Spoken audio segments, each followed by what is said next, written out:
Vamos começar? Ó, olha quem chegou! Já chegou. Bora! Ei, bem-vindo! A Anne já te subiu direto, né? Oi, André! Deixa eu configurar aqui, pessoal, peraí.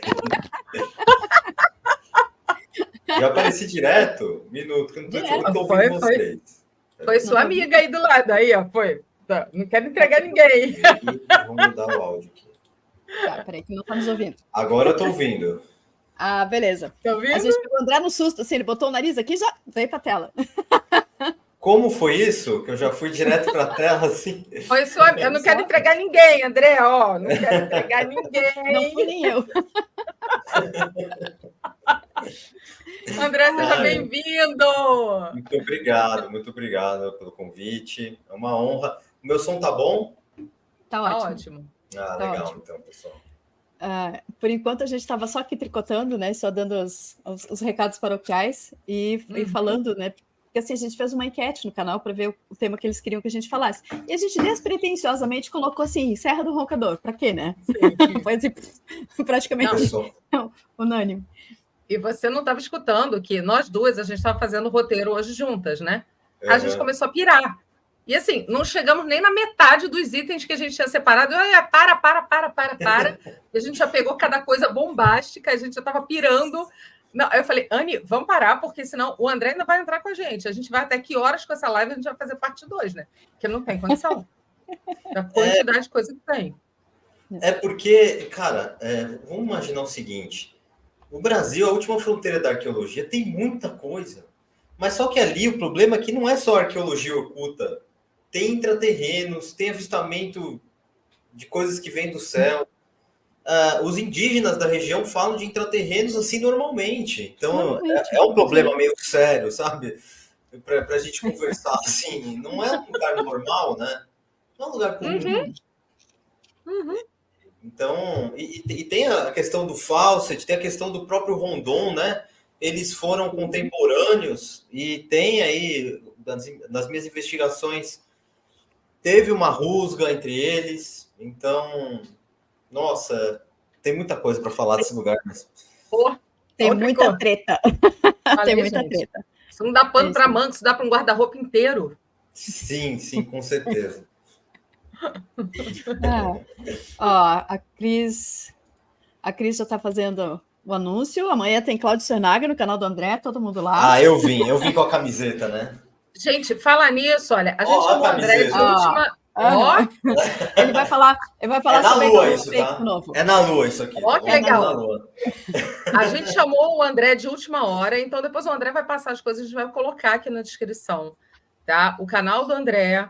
O André faz um trabalho incrível nessa parte de arqueologia, né? Pesado em história, mas aquela história oculta da humanidade que ninguém quer que a gente saiba, né? Então ele traz muitas coisas legais, né? Fala um pouquinho, se apresenta um pouquinho, André, para quem não te conhece, fala do teu canal, da revista também, que tem umas publicações maravilhosas.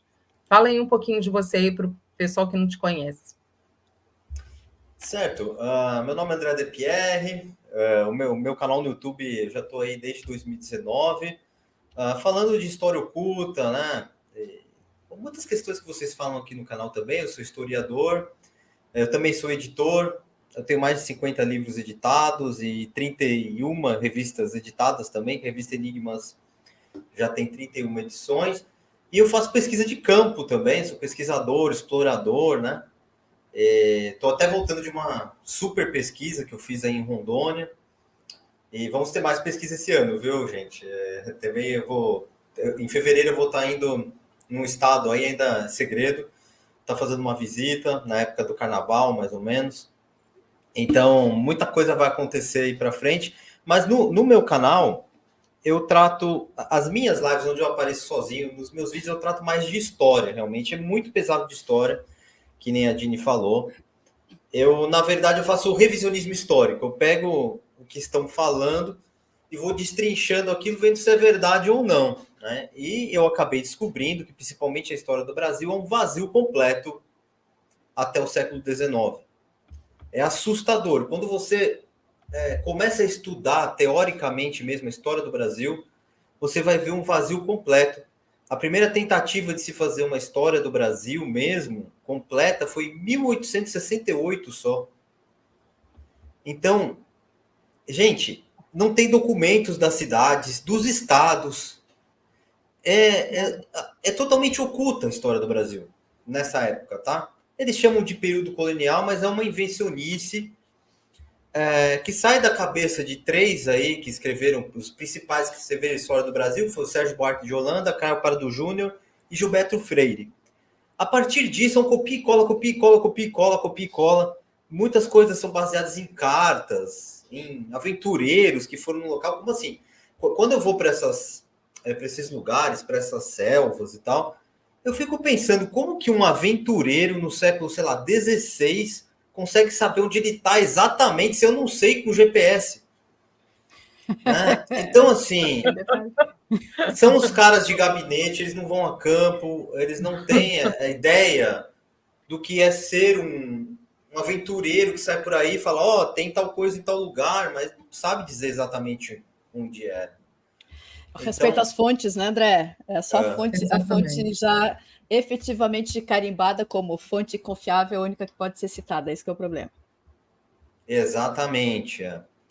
Eles têm lá no círculo deles, etc.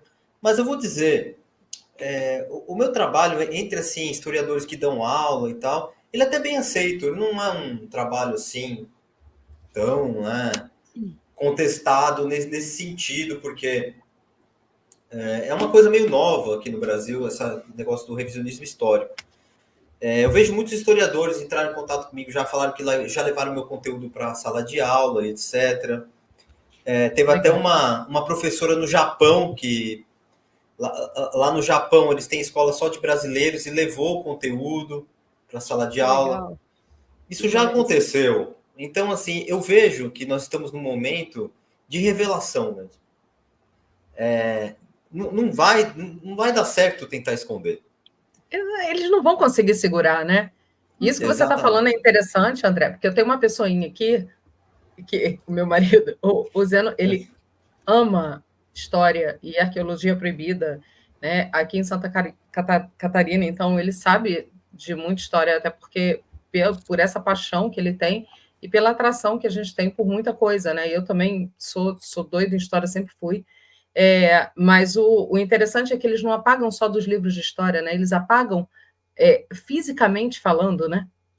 Que a gente sabe, né? A pirâmide, nós estivemos em Urubici. Gente, quem olha aquela pirâmide em Urubici fala assim, pelo amor, né? Pelo amor.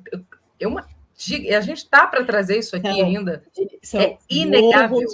Parecidos com pirâmides. Então, exatamente, né? Geograficamente falando, são morros parecidos com pirâmide. Então, assim, né? É difícil, mas foi o que você falou. A gente está no tempo das revelações, não tem mais como eles esconderem isso. Né? As coisas estão vindo à tona. Pensa, 10 anos atrás, muita coisa que a gente está falando era impensada. O que a gente está falando hoje. Impensável. Só o fato da gente abrir uma live, ter mais de 500 pessoas escutando sobre isso e querendo saber mais sobre isso, e sabendo que as histórias que chegaram para nós não são as reais, já mostra o quanto isso mudou. E mudou muito rápido. Eu vejo que mudou assim, em 4 anos atrás, já era muito diferente do que é hoje. Né? Então, é como a Mary está dizendo, as revelações estão no foguete, não tem freio nem ré, agora só vai. É bem isso. Para frente. Sim, é um momento muito importante que a gente está vivendo. Eu não sonhei com isso, na verdade, assim, eu não imaginava. Porque quando eu comecei a falar, por exemplo, Pirâmide da Amazônia, eu comecei a falar disso em 2012. A primeira palestra que eu fiz sobre Pirâmide da Amazônia foi em 2012. Não tinha ninguém falando disso no Brasil. Ninguém. Por quê? Porque era um assunto ameaçador.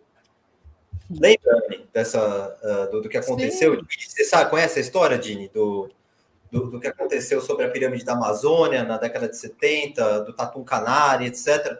Era um assunto que estava nas páginas policiais, vários estrangeiros foram mortos, né? Inclusive o escritor do livro A Crônica de Acacor, ele foi morto. Então era um assunto que o pessoal tinha medo de falar. Eu fui fazer palestra sobre isso, comecei em 2012, era palestra presencial, não tinha canal no YouTube. E ninguém falava disso. Hoje em dia, gente, todo mundo está falando disso. Uhum. Inclusive os acadêmicos. Eu tenho visto uma mudança, eles não vão conseguir segurar. O que tem, com as novas tecnologias, não dá para segurar o que existe no Roncador, no Mato Grosso, na Amazônia em geral. Entendeu? Não dá para segurar mais. Até porque tem instituições privadas que já possuem essas tecnologias. Então, eles vão ter que correr para revelar antes. Então, a semana passada já disseram que encontraram uma cidade no Equador, vocês viram? Uma cidade perdida na Amazônia. Uhum. Em 2022, a pirâmide, eles falaram de uma tal cultura Casarabe, mas é aquilo que eu estou estudando agora, que é a cultura Mojo, civilização Mojo, que é muito misteriosa, da região do Beni e da Bolívia.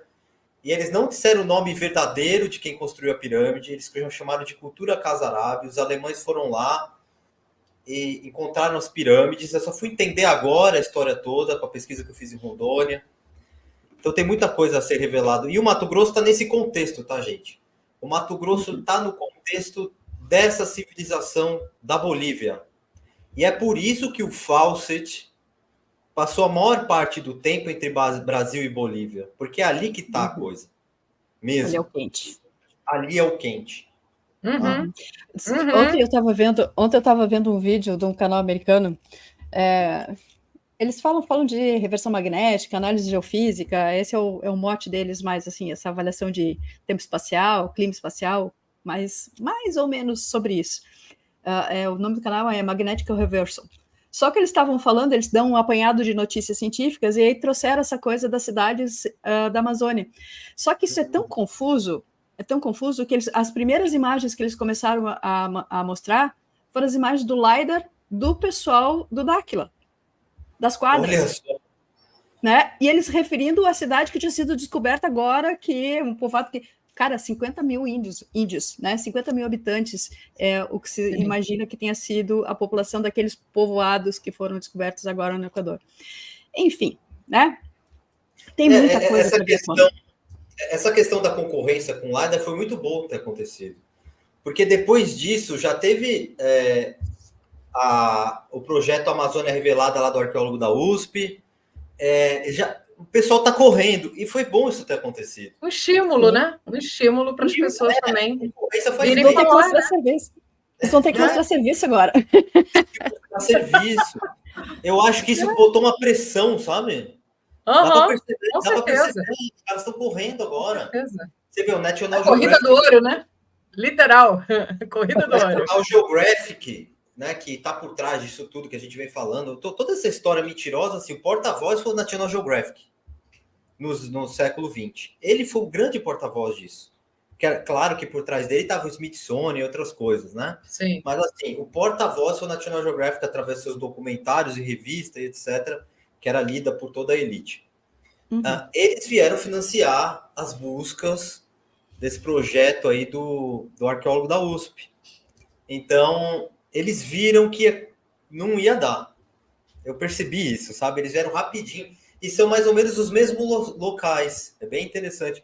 Inclusive, onde eu estive, eu fui para lá correndo, porque tem um projeto desse pessoal, da National Geographic, para passar o LiDAR lá, na Cidade Perdida. Já tem o projeto, eles só não passaram ainda por uma questão deles ali. Uma regra com os quilombolas, etc. Mais coisas vão aparecer, vamos ver. Vamos dar, né?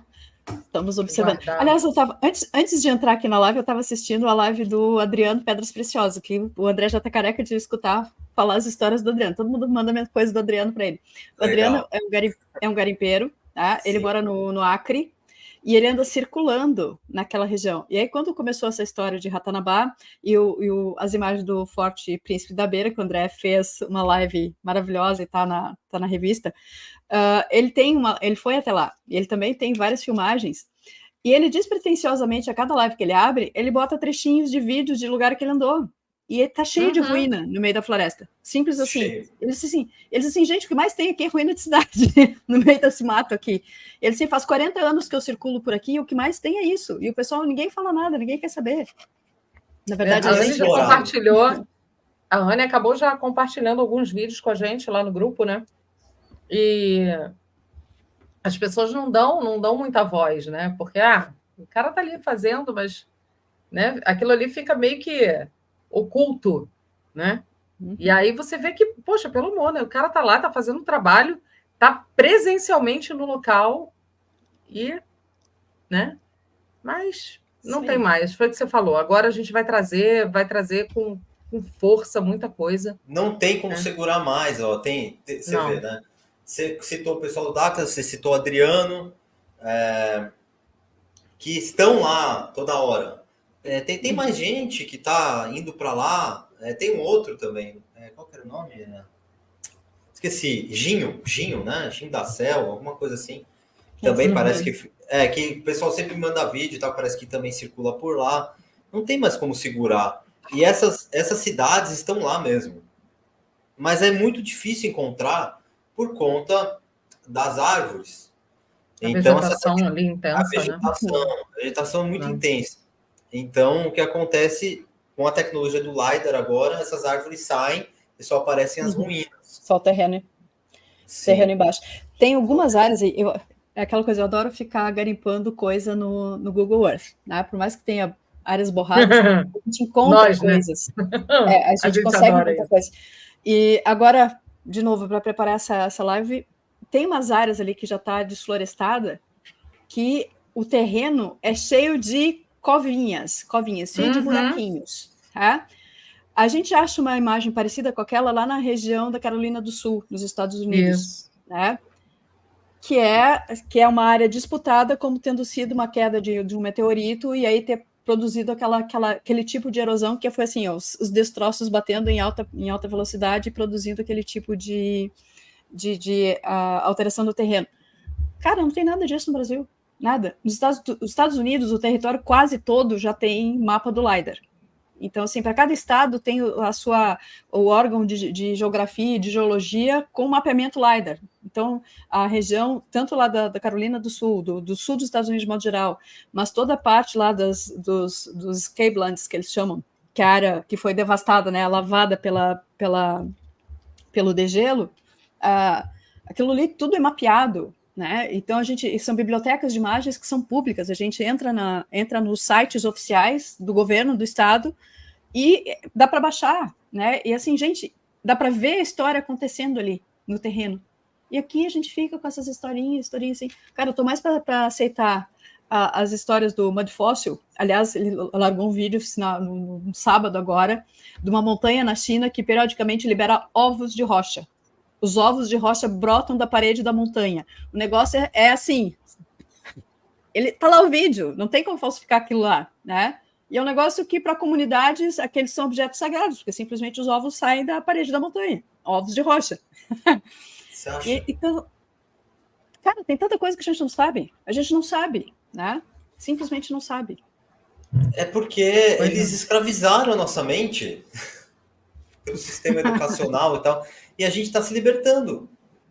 Né? Formatação, né? É uma formatação, literalmente é uma formatação do sistema. Sim, né? Mas eu não sei o que aconteceu, que aquilo que aconteceu, que não pode falar no YouTube, parece que teve um efeito contrário com uma parcela da população. Muita gente despertou ali, entendeu? Para isso. Sim. Muita gente... muita gente... E assim, a Anne me falou muitas vezes dessa questão sobre isso, né? Que as pessoas iam despertar. E eu era muito cético em relação a isso. Hoje em dia eu já mudei um pouco de ideia, viu, Dini? Que bom! Eu era muito pessimista. Muito pessimista. Mas as coisas que eu tô vendo, sei lá, eu comecei a ficar mais otimista. André, aconteceu uma coisa. Você não deve ter ouvido a gente falar sobre isso, né? A Anne e eu, além da gente ter essa coisa de querer fuçar o Google Earth, né? A gente caiu, inclusive, em alguns lugares assim, né? Com latitude e longitude, a gente vai lá e tum, na África do Sul, lembra das Arrays, amiga? Sim. Uhum. Enfim, né? E aí, numa dessas viagens, e a gente treina a visão remota justamente por causa dos nossos atendimentos em Acasco, né? Nos Acascos, e a gente gosta disso, né? E é uma das nossas funções e missão, né? O que a gente fala. E temos trazido algumas coisas, assim, porque aquele negócio agora já nos foi permitido, porque estamos nos tempos das revelações, então, beleza, a gente trouxe. Uma dessas viagens, a gente foi parar na Amazônia, mas assim, desavisadamente, literalmente, porque, não, porque vocês foram induzidos por aquilo que vocês sabiam. Não, nós não sabíamos, nós paramos num local, né, determinado ali, e aí nós vimos coisas, né? Depois a gente vai ter que trazer isso aqui com calma, mas a gente viu coisa que depois nós confirmamos, né, através de relatos históricos, geográficos. Foi um negócio meio punk assim, para a gente, foi meio forte. E a gente se deparou, na hora que nós caímos lá, com militares americanos e brasileiros, tudo misturado, fazendo literalmente uma varredura do local, sabe? E meio coloradinho. Opa, o que a gente está fazendo aqui? Sabe? Vocês viram a galera do bigodinho lá também? Porque a galera do bigodinho... Tinha uma nave caída, né? Nós nos deparamos com um zigurate, né? Assim, literalmente falando, tá, tem esses zigurates. Tá ali. E só que tinha uma parede de plasma, como se fosse, não sei se você viu o filme da Mulher Maravilha, uma barreira, onde eles estavam muito perto dessa suposta cidade, e que, inclusive, tinha um arco gigantesco que parecia um arco do triunfo, e depois a gente foi saber que isso daí também tem relato sobre isso, né?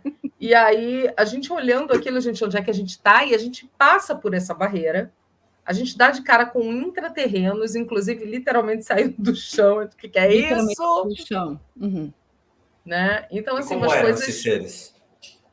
Então, eles estão normais, tá? Pessoas humanoides, exatamente.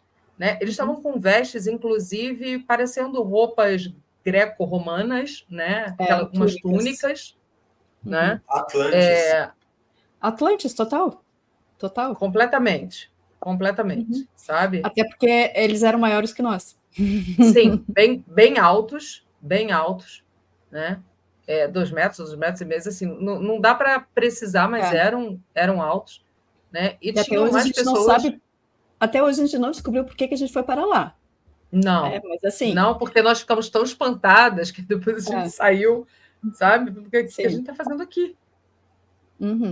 A gente caiu sem querer. E era assim, a cena que a gente entra é no meio de uma operação militar, que está chegando muito perto de um lugar que não é para ser chegado, né? Que é essa barreira de plasma, e eles estão tomando, alguma coisa está atacando esses soldados, e eles estão muito assustados.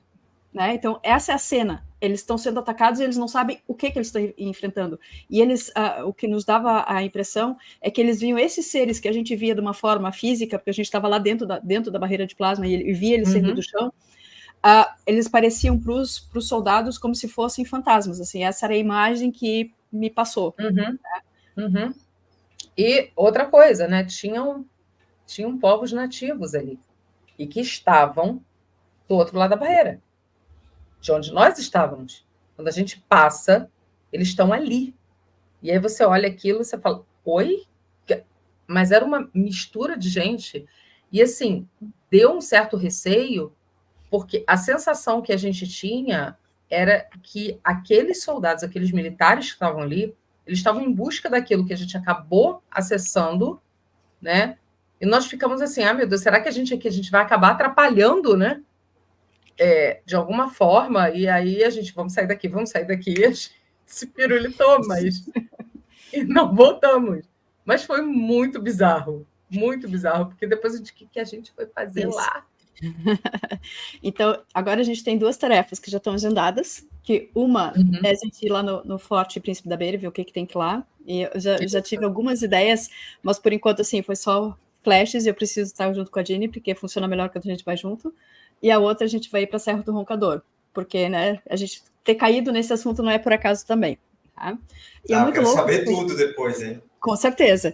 E é muito louco, porque quando a gente começa a preparar o material, começa a vir flashes de cenas na cabeça. Que a gente não viu em vídeo nenhum.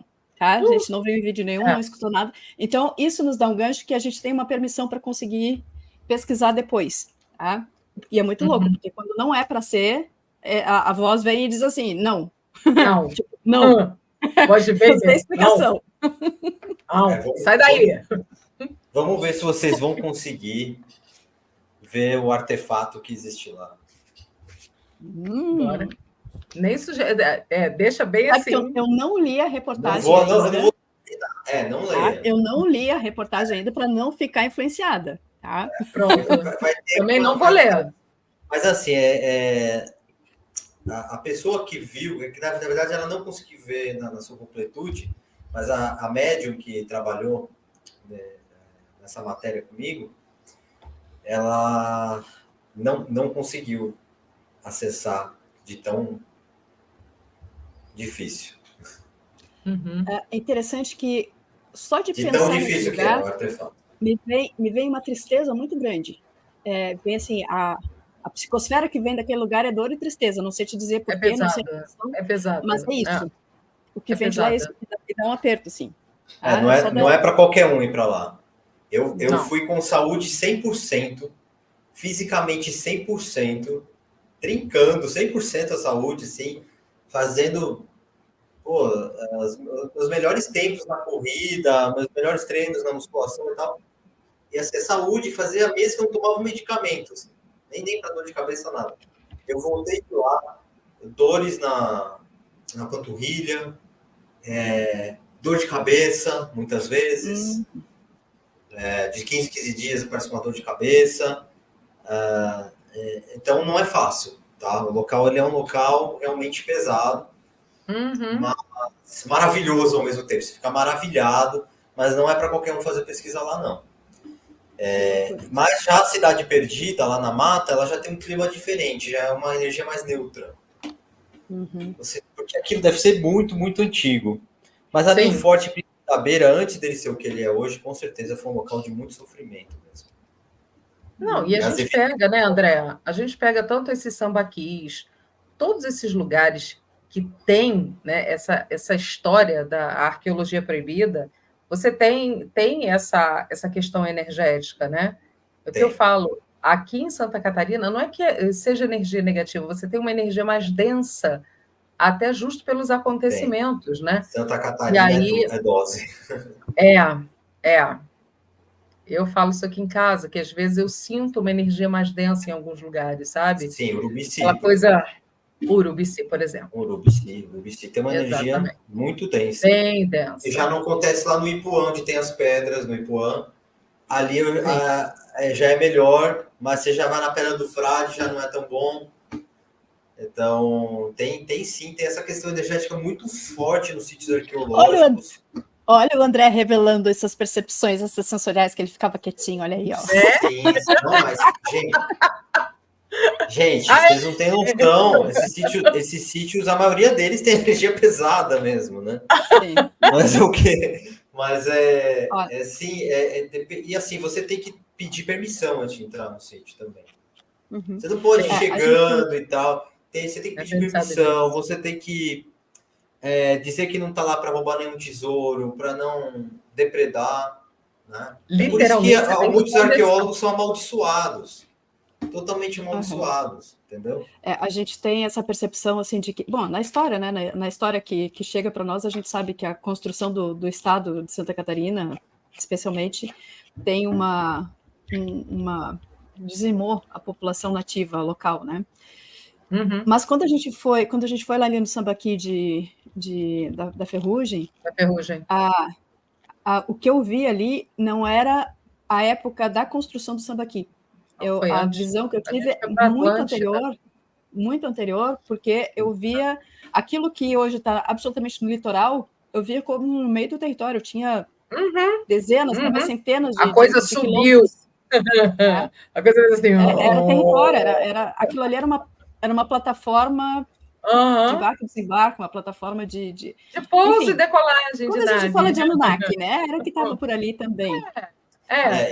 eu tenho uma coisa polêmica para falar sobre isso. Tem tudo a ver, sim. E essa questão essa questão de um gostar da carne do outro ali, não pode falar essa palavra no YouTube, tem a ver com essa relação com a Atlântida pelos meus últimos estudos. Que aqueles seres que viam o céu, que falavam dos Atlantes, tem uma relação com essa coisa de, sabe, gostar de comer que não deve. Gente, e a gente fala isso, porque quando a gente fala de Atlântida... Não acredito. André, então, olha, eu não vi vocês falando isso, mas na minha pesquisa eu identifiquei. Presta atenção nas malucas essa aqui. questão deles comerem tem a ver com a Atlântida. Claro! E outra coisa, a gente tem uma diversidade, porque aí isso saiu da cabecinha da maluca aqui e a outra maluca aqui é igual, tá? Você tem aí os supostos mapas de Atlântida. Quando eu pego aquilo, e eu não vi isso em lugar nenhum, tá? Eu pego aquilo e olho e falo assim, não. Aí me vem uma coisa na cabeça que eu falo, eu queria uma inteligência artificial para desenhar, porque eu só sei desenhar boneco de palitinho. É o máximo. Eu sou assim também. Então, eu só sei agora com o Mid Journey. Putz, a minha cabeça não dá. E assim, na hora que eu olho, a diversidade dos povos era um verdadeiro continente, com povos diversos, uma heterogeneidade absurda, e sim, você tinha essa parte, né, um pouco mais densa e que praticavam certos rituais e faziam certas coisas que não era bem legal. E eles aprenderam com seres meio estranhos. E gostavam de comer essa carne. Isso. Que a gente está falando aqui. Esse assunto é muito punk, gente. Exato. E, gente, a gente nem entrou na Serra do Roncador. Esse assunto é proibidão mesmo, é pro proibidão. Vamos puxar isso aí, porque senão a gente sai daqui. Vamos começar o proibidão. Vou gerar um corte lá pro meu canal de cortes, vou lançar um canal de cortes agora, né? Sobre esse assunto proibidão aí. Né? Meu Deus. Mas assim, gente, essa cultura que tem aqui, que a gente ficou ouvindo tanto falar dos astecas, o que eles faziam, isso não saiu do nada, né? Vamos combinar. Né? Deixa eu dar uma introdução aqui, então, gente, só para a gente começar. Eu sei que o André aqui é o super experiente. André, você pode entrar a hora que você quiser, tá? Pitaca aqui com a gente, você está em casa. Então, assim, para quem não sabe, vamos lá, a Serra do Roncador é uma região que se localiza no ponto mais central do Brasil, no estado do Mato Grosso, mais especificamente. Ela é enorme, tá? Entre os rios, né? O Rio das Mortes e o Rio Araguaia, a leste, o Rio Xingu e o Culuene, a oeste, chegando a atingir até 700 metros de altitude em alguns pontos. Tá? É uma grande mesa, né? Você olha assim, né? Aquele canyon, aquela coisa, né, absurda. Essa região da Serra do Roncador, ela é até hoje a mais desconhecida da selva sul-americana, né? Uma imensa cordilheira, como eu falei, aquela mesa, né? Que se ergue como um divisor de águas do Araguaia ao Xingu. E ela estende-se por cerca de 800 quilômetros aproximadamente, desde a Barra das Garças, no Mato Grosso, até as proximidades da Serra do Cachimbo, no estado do Pará.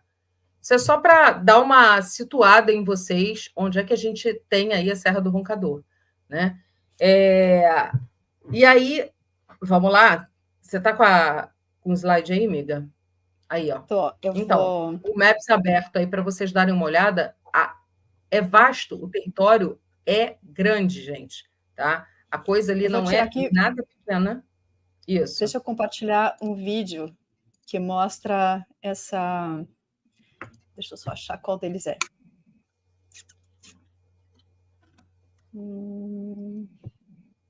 Deixa eu ver se é esse aqui, peraí.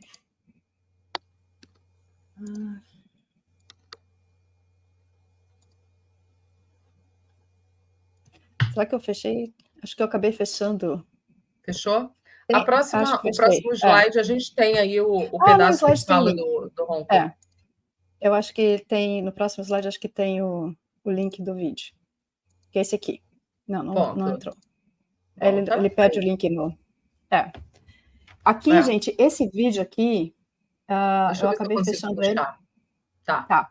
É um vídeo feito, foi publicado há poucos meses atrás, foi um vídeo feito pela Assembleia Legislativa do Estado do Mato Grosso, Então, ele mostra bem, tem um deputado que vai visitar a região e vai conversar com uma pessoa que se chama Marcos, que ele é conhecido como um dos guardiões da Serra do Roncador. E o mais interessante é que essa figura que a gente está vendo aqui, deixa eu passar. Essa figura que a gente está vendo aqui na tela, essa primeira ponta de pedra eles chamam de dedo de Deus, e a segunda imagem eles chamam de guardião. Então, diz que dependendo do ângulo que a gente olha, dependendo da luminosidade, eles tanto se aparecem como uma imagem de uma santa, quanto a imagem de um índio, né? E são considerados as figuras que são os guardiões da Serra do Roncador. E isso está na extremidade sul da serra, que é considerada a porta da Serra do Roncador, que fica na região mais próxima de Barra do Garças, que talvez seja a principal cidade de acesso a quem quer visitar e conhecer a região. Pode puxar aí que eu estou com... Aqui, ó. Tá. Deixa eu colocar aqui para vocês. Vou dar uma aumentada aqui. Pode puxar aí para o palco, amiga. Tá, já tá aí. De meses de graça mais fácil. Experimente. Pular aqui. Faz seu brilho, faz fácil. Foi mal, gente, mas não tem jeito. Propaganda. Propaganda a gente pula. Pronto. Aí, tá? Aí. Então, esse é o trechinho do vídeo, porque ele mostra bem a região e a extensão dessa serra, tá?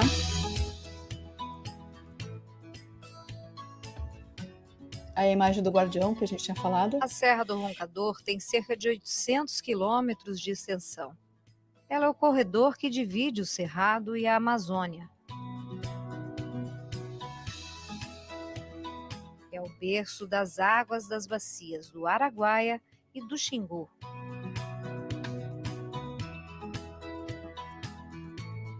É também a fonte da fauna e da flora dessa região mato-grossense. Uma caixa d'água que armazena uma quantidade impressionante.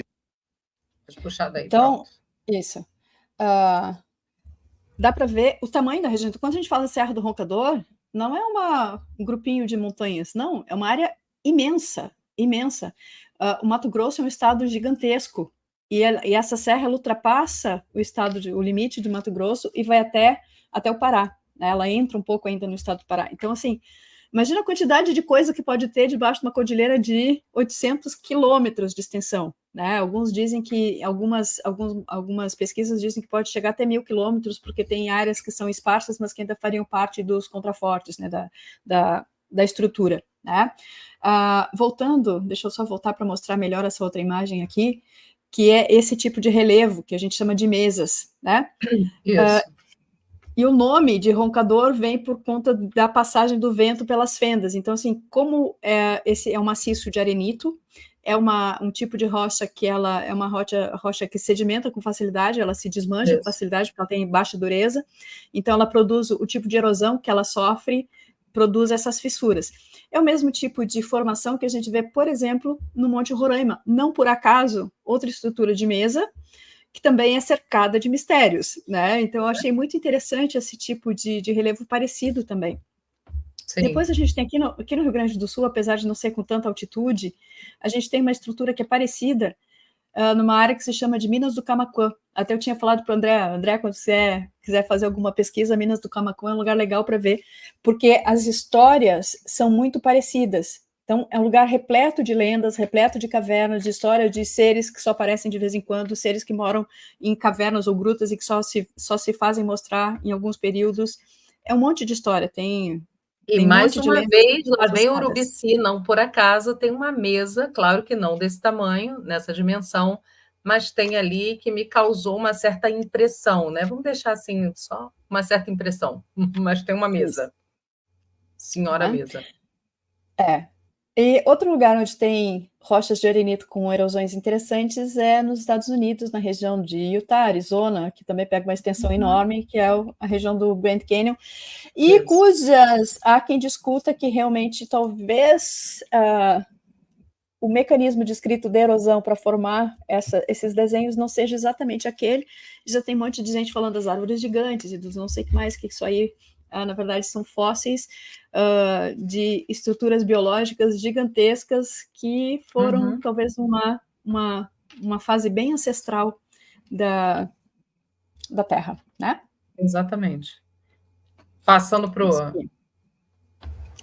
Uma das coisas, um dos locais que tem já nesse início, no portal da Serra do Roncador, inclusive esse parque onde tem a figura do guardião, é um parque privado, é uma propriedade privada, mas ele está tentando transformar numa área de conservação pública, né, para que realmente possa ser preservada.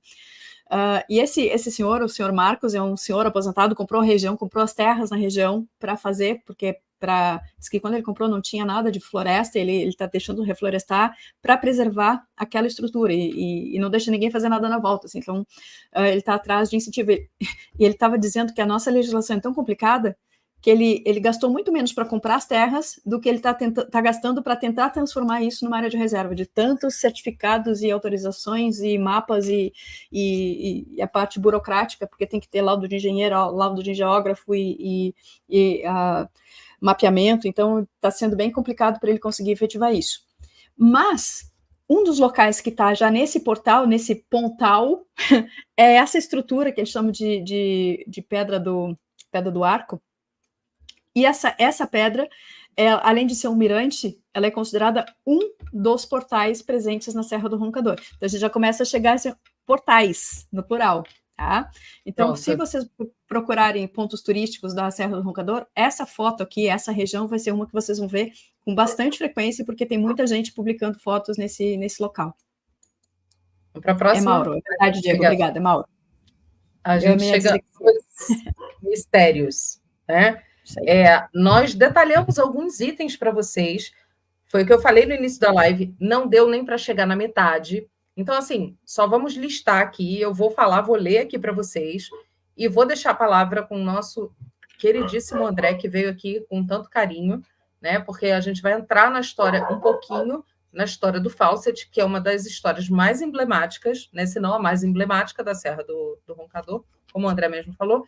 Então, aí a gente vai passar para ele falar um pouquinho, e depois eu vou ler uma coisa polêmica, que eu não sei se o André já viu, ou já deve ter visto. A gente se depara com umas coisas, André, quando a gente começa a pesquisar, que a gente fala assim, de onde saiu isso, né? E aí eu vou trazer uma história, depois que o André falar um pouquinho do Fawcett para a gente, mas deixa eu passar para o próximo aqui, ó. Olha a quantidade de coisas que a gente tem para falar, e mais, né? Porque isso aqui foi só que a gente listou de mais importante, tá? Paititi, que é a cidade Z, né? A Lagoa Encantada. Lagoa Encantada. Né? O Templo de Ibis, isso daí que entra numa polêmica, gente, que, pelo amor, né? O Caminho de Ló, Agartha, aí a gente vem com as intraterrenas aí, né? Agartha e Shambhala, né?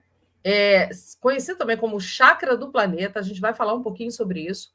O Portal de Aquário e, óbvio, as trocentas aparições de naves ali, extra, daqui da Terra, com engenharia reversa, tudo ali naquela zona, né, naquela região. Então, assim, é muita coisa para se falar. Óbvio que a gente não vai conseguir chegar nem um décimo, por isso que eu falei para vocês, né? E aí a gente parte para cá, a Anne colocou, falar um pouquinho sobre os pezinhos. Sobre os pezinhos, né? Então, maior mistério, nossa. Né? Essa foto aqui foi tirada da Gruta dos Pezinhos, né? Então, é um paredão, é uma gruta cheia dessas inscrições, então são marcas em baixo relevo de pés, né? O detalhe é que são pés pequenos, pés grandes, pés com 4 dedos, com 6 dedos, o que não tem é pé com 5 dedos, tá? Ponto. Só isso. Então, fica assim, por que as pessoas, né, os nativos, né, o homem pré-histórico, porque sabe que é só assim, é o nativo, é o índio pré-histórico, é o máximo que a gente consegue ter de evidência que a ciência atual permite como civilizações relevantes aqui na América do Sul, no Brasil, porque a gente sabe que teve lá os incas, aí o inca, tudo bem, a gente pode falar os incas como uma coisa muito, né, sendo que a gente sabe que os incas, na verdade, eles ocuparam algo que estava pronto e tinha alguma coisa muito antes dele fazendo com muito mais tecnologia, mas isso é plano B, né? Mas enfim, é a parte oficiosa da história. Essa gruta, né, então ela é cheia, é um paredão cheio desses pezinhos. E aí eu achei numa referência né, que os indígenas da região, principalmente os mais velhos, contam sobre os semideuses, que seriam criaturas de 1,20 m, com cabeça desproporcional ao corpo, diferentes números de dedos dos pés e que teriam vindo do céu. Inclusive, tem várias pegadas ali com 3 dedos só. E a gente andou vendo, há pouco tempo atrás, uma série de seres com 3 dedos que andaram aparecendo foram encontrados na região do Peru. Né? Enfim. Só para trazer, essa é uma das estruturas com inscrições em pedra. Né? Então, em termos de petróglifos, é lotado ao longo de toda a extensão dessa serra. E a quantidade de grutas que tem é incrível, tanto que não são nem mapeadas. E tem muitas histórias que os índios mostram que dizem assim, essa caverna não tem fim. Quem entra nessa caverna nunca mais volta porque... ela, na verdade, ela não tem fim porque ela é um portal para outro lugar, um portal para outra dimensão. E nesse portal pode ser tanto para uma cidade intraterrena como para outra dimensão, outro mundo. Tá? Dentre dessas lógicas das passagens, dizem que ela tem uma passagem direta para Machu Picchu através da Serra do Roncador, que são algumas passagens que só poucas pessoas conhecem. E que os indígenas da região, e aí tem vários, tem os Bororo, tem os Chavantes, mas principalmente os Chavantes seriam os encarregados dessa preservação, porque o termo chavante o significado seria aquele que tem a chave dos Andes, tá? Esse seria o significado de chavante. Essa história dessa pedra, eu trouxe até para comentar com o André, porque, de novo, a gente tem as figuras dos círculos concêntricos, né? Que isso está no mundo inteiro. Aparece, e aqui no Brasil, em vários locais, né? Né? E a história dessa pedra, ela é chamada Pedra de SS Arraia, porque conta a história que está ligada à fundação, ao surgimento da cidade de Barra do Garças.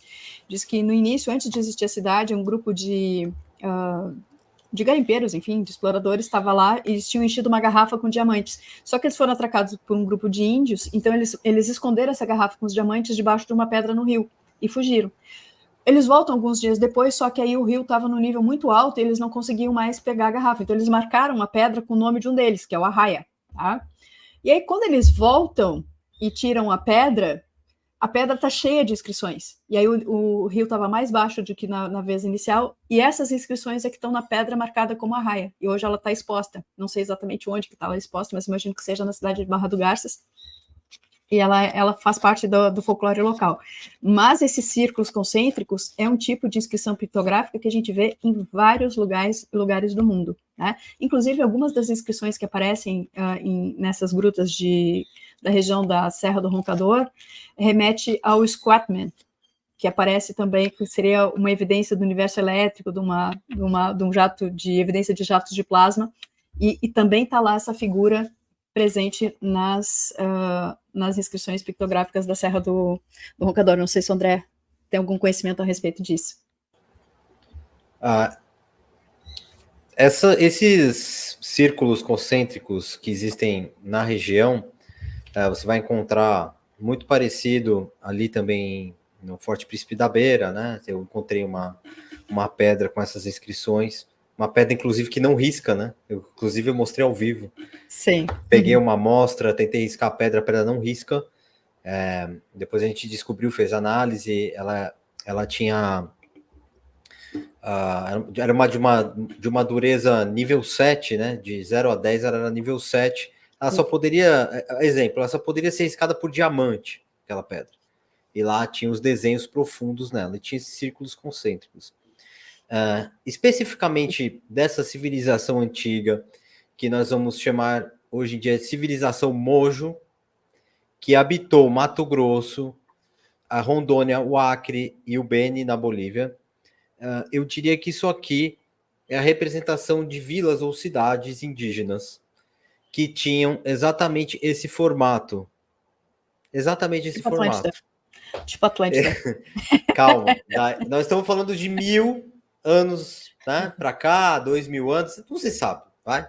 Dessa nova humanidade. Contudo, se você for mais longe no tempo, você vai descobrir que os Mojo nada mais são do que uma das tribos atlantes que sobreviveram. E que eles estavam construindo as casas deles, as vilas, as cidades deles, como os atlantes construíam. Então, aqui o que eu vejo nessa pedra é um mapa, tá? Diversas cidades, que nem o mapa que tem lá em cima. Inclusive, o mapa que tem lá tem afluentes de rios. Dá para perceber. Quando você olha, você vai falar, parece a figura de um animal, alguma coisa. Não. É só você colocar um mapa na frente ali, você vai ver que são afluentes de rios. Tá? Então, são verdadeiros mapas isso aqui, indicando cidades, talvez cidades antigas. Tá? É a interpretação que eu faço no momento. Eu, inclusive, a primeira vez que eu olhei, falei, são astros e tal, mas conforme eu fui me aprofundando na pesquisa, eu fui descobrindo a Atlântida.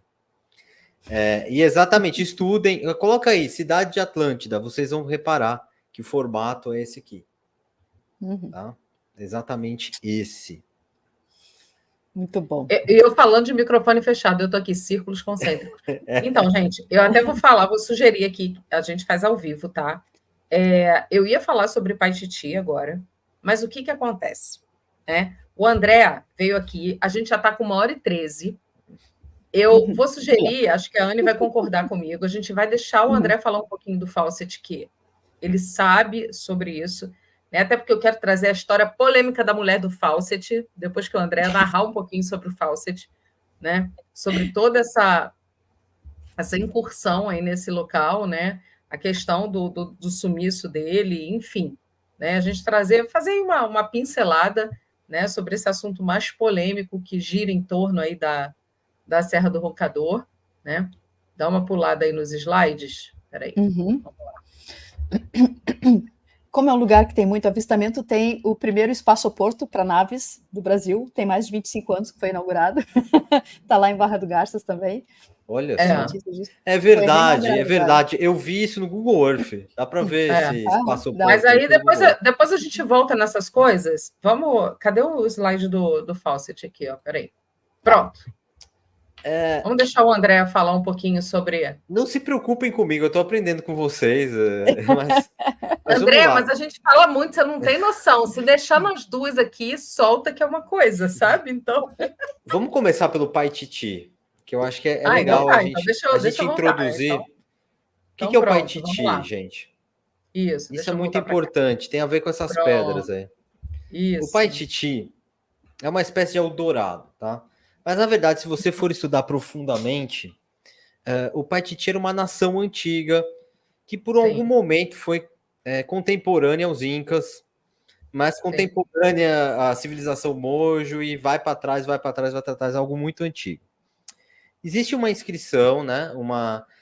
Na verdade, é uma inscrição Inca daquela forma que eles escrevem nas linhas de lhamas, tá? Na linha de lhama, que foi interpretada por um pesquisador finlandês. Ele foi até... essas inscrições estão na Espanha.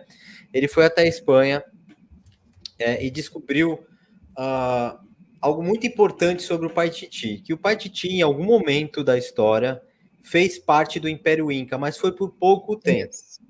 Eles eram muito respeitados pelos Incas, mas em algum momento ele fez parte do Império Inca, e é muito óbvio que a localização do Paititi ficava no Beni, Rondônia, Acre e talvez norte do Mato Grosso. É óbvia a localização pela descrição dos Incas. E os Incas iam até esse local e deixaram isso descrito.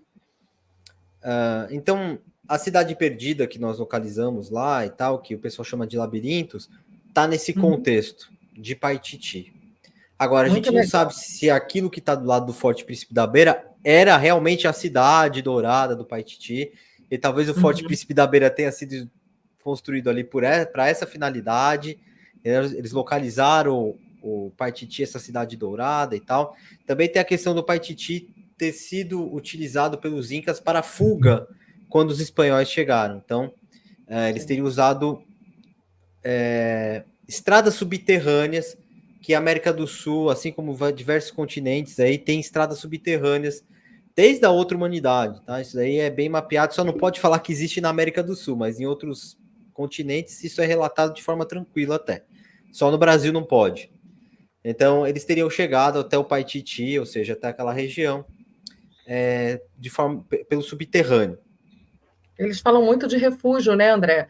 E aqui, um dos relatos que eu anotei até para falar aqui, que a primeira vez, é uma curiosidade, né? Você ouviu falar dessa lenda, né, dessa cidade do ouro dos Incas, né? E que ficou conhecida como cidade de Paititi, foi em 1995, ou seja, é muito recente, né? E foi amplamente divulgado, principalmente pelo arqueólogo Oscar Nunes del Prado, né? E ele fala muito que essa suposta cidade, né, emergiu das águas do lago Titicaca, né? E quando a gente entra, Titicaca me lembra logo Quetzalcoatl, né? A serpente emplumada, a gente já vai, né?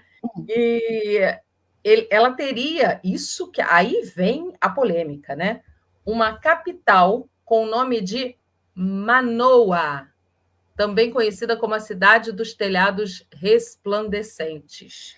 A cidade de Manaus em homenagem a Manoa. Exatamente. Olha onde é que a gente chega, né? Eu falo, que existe um lago gigantesco no meio da Amazônia, né? O Lago Parima. Pois é. E olha onde nós vamos chegando, né?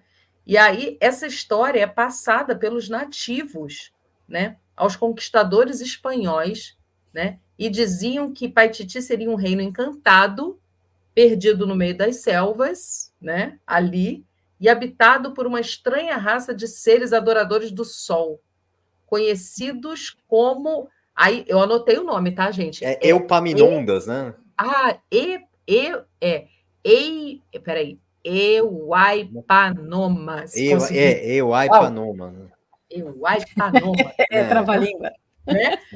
E aí eles descrevem os seres como se eles não possuíssem pescoço, né? O rosto se ligava diretamente ao peito. O rosto deles era aqui, ó, no peito. Exatamente. Pois é. E o chefe, segundo as lendas, né, o chefe supremo dessa civilização seria um homem conhecido como Príncipe Dourado, com uma aparência brilhante. Isso lembra Anunnaki? Imagina, né? Os brilhantes. Né? E essa descrição é feita por um historiador chamado Fernandes de Oviedo, em 1535. Olha a datação disso, né? E essas figuras com a cabeça, com a cara aqui, a gente acha essas figuras em vários outros lugares também. Inclusive, tem algumas tribos... os brêmios. Que eu não vou saber quais são. Eles fazem... Tem algumas festas, algumas celebrações em homenagem a esses seres, que eles fazem umas roupas que fazem a cabeça ficar aqui. Eu já vi isso em algum lugar, eu tentei achar, não achei mais, porque, né, até pouco tempo que a gente ficando muito em cima para preparar. Aí, vamos lá. Blêmios, não é Brêmios, Blêmios. Deixa eu passar aqui, porque tem uma figura aqui do suposto mapa de Paititi. Agora que a gente gosta de botar fogo no parquinho, André, vê se essa você sabe. Eu não sabia, gente, então vou trazer aqui para vocês, tá? A história acabou atraindo vários exploradores, curiosos, caçadores e blá, blá, blá, né? Mas aí, o que a gente descobre? Que em 2001, aí que vem a coisa, fica polêmica, né? Um arqueólogo italiano chamado Mario Polia encontrou o relato de um missionário. A gente vai para o âmbito do quê? Do Vate mais claro, né? Chamado André Lopes, nos arquivos de onde? Do lugar que gosta de esconder tudo da gente, né? E esse documento ele é datado de 1600 e Lopes descreve em grandes detalhes uma cidade rica em ouro, prata e joias. E onde é que vocês acham que está esse documentozinho, gente? Eu posso até explicar o contexto. Então explica, vai lá, pega a palavra. É o seguinte, a Anne sabe, né? Eu acho que a Dini também, que tem uma missão missões jesuítas conhecidíssimas, que são as dos Guaranis. Inclusive existia no Rio Grande do Sul. Teve até uma contenda ali pela região. Inclusive, eu não sei, de Santo Ângelo, né? A Santa Maria estava na área das missões ou não? A cidade não, mas uma das missões era Santa Maria. Santo Ângelo, uma das Santa Maria, missões. São Miguel. A própria o que a gente conhece como missões na América do Sul. Só que existiram mais duas que basicamente ninguém fala. E uma delas era a missão Mojo. As missões Mojos. Eu nunca tinha... Ó, eu sou historiador, eu nunca tinha ouvido falar dos Mojos, muito menos das missões Mojos. Os jesuítas estavam no Beni. Inclusive, eles fundaram um estado lá chamado Moxitânia, que em espanhol é Mochos, que hoje é o Beni. E lá tinham dezenas de reduções jesuítas falando com os mojos. É por isso que isso está no Vaticano. Óbvio. Então, os jesuítas estavam lá, nesse local. E tinham muitas reduções. Tá? Ninguém entende por que eles estavam lá. Porque, assim, nós aprendemos que aquela região é uma região totalmente desvalorizada da América do Sul. Vamos falar bem a verdade. Verdade. Ninguém liga para aquilo. Vamos falar bem a verdade, mas é ali que está o centro de todas as coisas. É ali que os jesuítas estavam. É dali que parte. E é interessante, André, porque depois desse relato... Lagos artificiais, vocês já viram? Desculpa até te interromper, Dini. Nada, imagina. Artificiais na região. Todos apontados, direcionados leste-oeste. Um negócio bizarro. Tá? Agora, desculpa, te interromper. Nada, imagina. E aí, depois disso, eu não sei se vocês também sabem do desdobramento, né, dessa descoberta e desse arquivo que fica lá no Vaticano, né? Eles montam em 2002 uma equipe, né, internacional com mais de 30 pesquisadores, liderados por Jacek, olha o nome do cara, porque eu tive que anotar aqui também, porque é difícil. Jacek Pałkiewicz, né? Após 2 anos de expedição, ele vem a público e anuncia a descoberta dessa cidade de Paititi, cidade inca, né? E fala que ela está sob um lago e um planalto coberto completamente por 4 quilômetros quadrados de lagoa e uma espécie de rede de cavernas. O local que ele acessa é esse, é um pequeno local, né, onde tem uma lagoa, e ali, sob essa lagoa, ele tem uma vasta rede de cavernas e túneis, onde supostamente deveriam existir tesouros e vestígios de pré-construções incas, né? E aí, olha isso, né? Se desdobra, depois desse relato que fica no Vaticano, uma expedição com mais de 30 pesquisadores, e depois o cara vem a público para falar sobre isso, né? E isso foi em 2002. 2008, uma agência estatal de notícias do Peru informa que uma fortaleza arqueológica havia sido descoberta no distrito de Quimbiri. Vamos lá, né? E aí você vai juntando, André, né, esses pedacinhos, essas pecinhas, e você diz assim, gente, como isso é lenda? Explica para a gente, né? Se você tem expedição formada, se você tem relatos de pessoas, né? Relatos por escrito, se você tem mapas desenhados, se você tem vestígios quando você vai a esses locais, e aí? Tem um grupo arqueológico chamado Paititi, de europeus, que fizeram até descobertas no Lago Titicaca. Eles colocaram o nome de Paititi no grupo deles. Né? A coisa vai se Não é. Existiu essa nação. E aquela cidade perdida, aquela região do Forte Príncipe da Beira, era parte dessa nação. Os geóglifos do Acre, que dá para ver de um sobrevoo ali de Rio Branco, também fazem parte dessa civilização. Fazem parte dessa nação Paititi. Pois é. Né? E em algum momento eles se aliaram aos incas, mas eles eram independentes. Sim. E aí é transitório, né? Quando a gente começa a dar uma olhada, você vê que é um tempo, né, em que eles permanecem ali, mas de uma forma transitória, né? E aí depois a história se desenrola de uma outra forma. Gente, o negócio é tão... Por isso que a gente enlouqueceu hoje de tarde. Não, mas é para enlouquecer mesmo. E quando você descobre que o Marquês de Pombal, que foi um secretário-geral de Portugal, para quem não conhece, teve muita influência sobre o Brasil, no fim do século XVIII, ele lançou um tipo de política pública de caça aos jesuítas. Uhum. E por que ele fez isso? Literalmente, isso se fala abertamente em Portugal, ele acusava os jesuítas de estarem roubando Portugal através dessas missões. Mas onde estavam essas missões? A gente tem que olhar para os locais. Estavam lá entre os Incas? Estavam em Tiahuanaco? Não. Elas estavam no Beni, se miscuindo com os mojos, se misturando aos mojos, são etnias dos Aruacs, né, o ramo linguístico deles. Eles não são índios com traços chineses, lá do pessoal da Ásia. Sim. O que comprova a pureza sul-americana deles, para quem entende de Atlântida, sabe que tem alguns índios que não têm essa característica.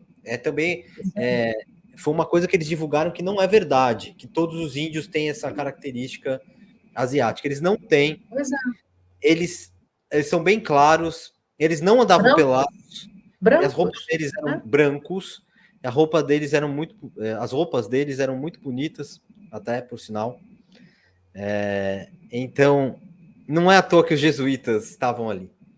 Eles ficaram por muito tempo ali. Até hoje, o nome das cidades da região, que é uma região totalmente isolada, tem os nomes das reduções.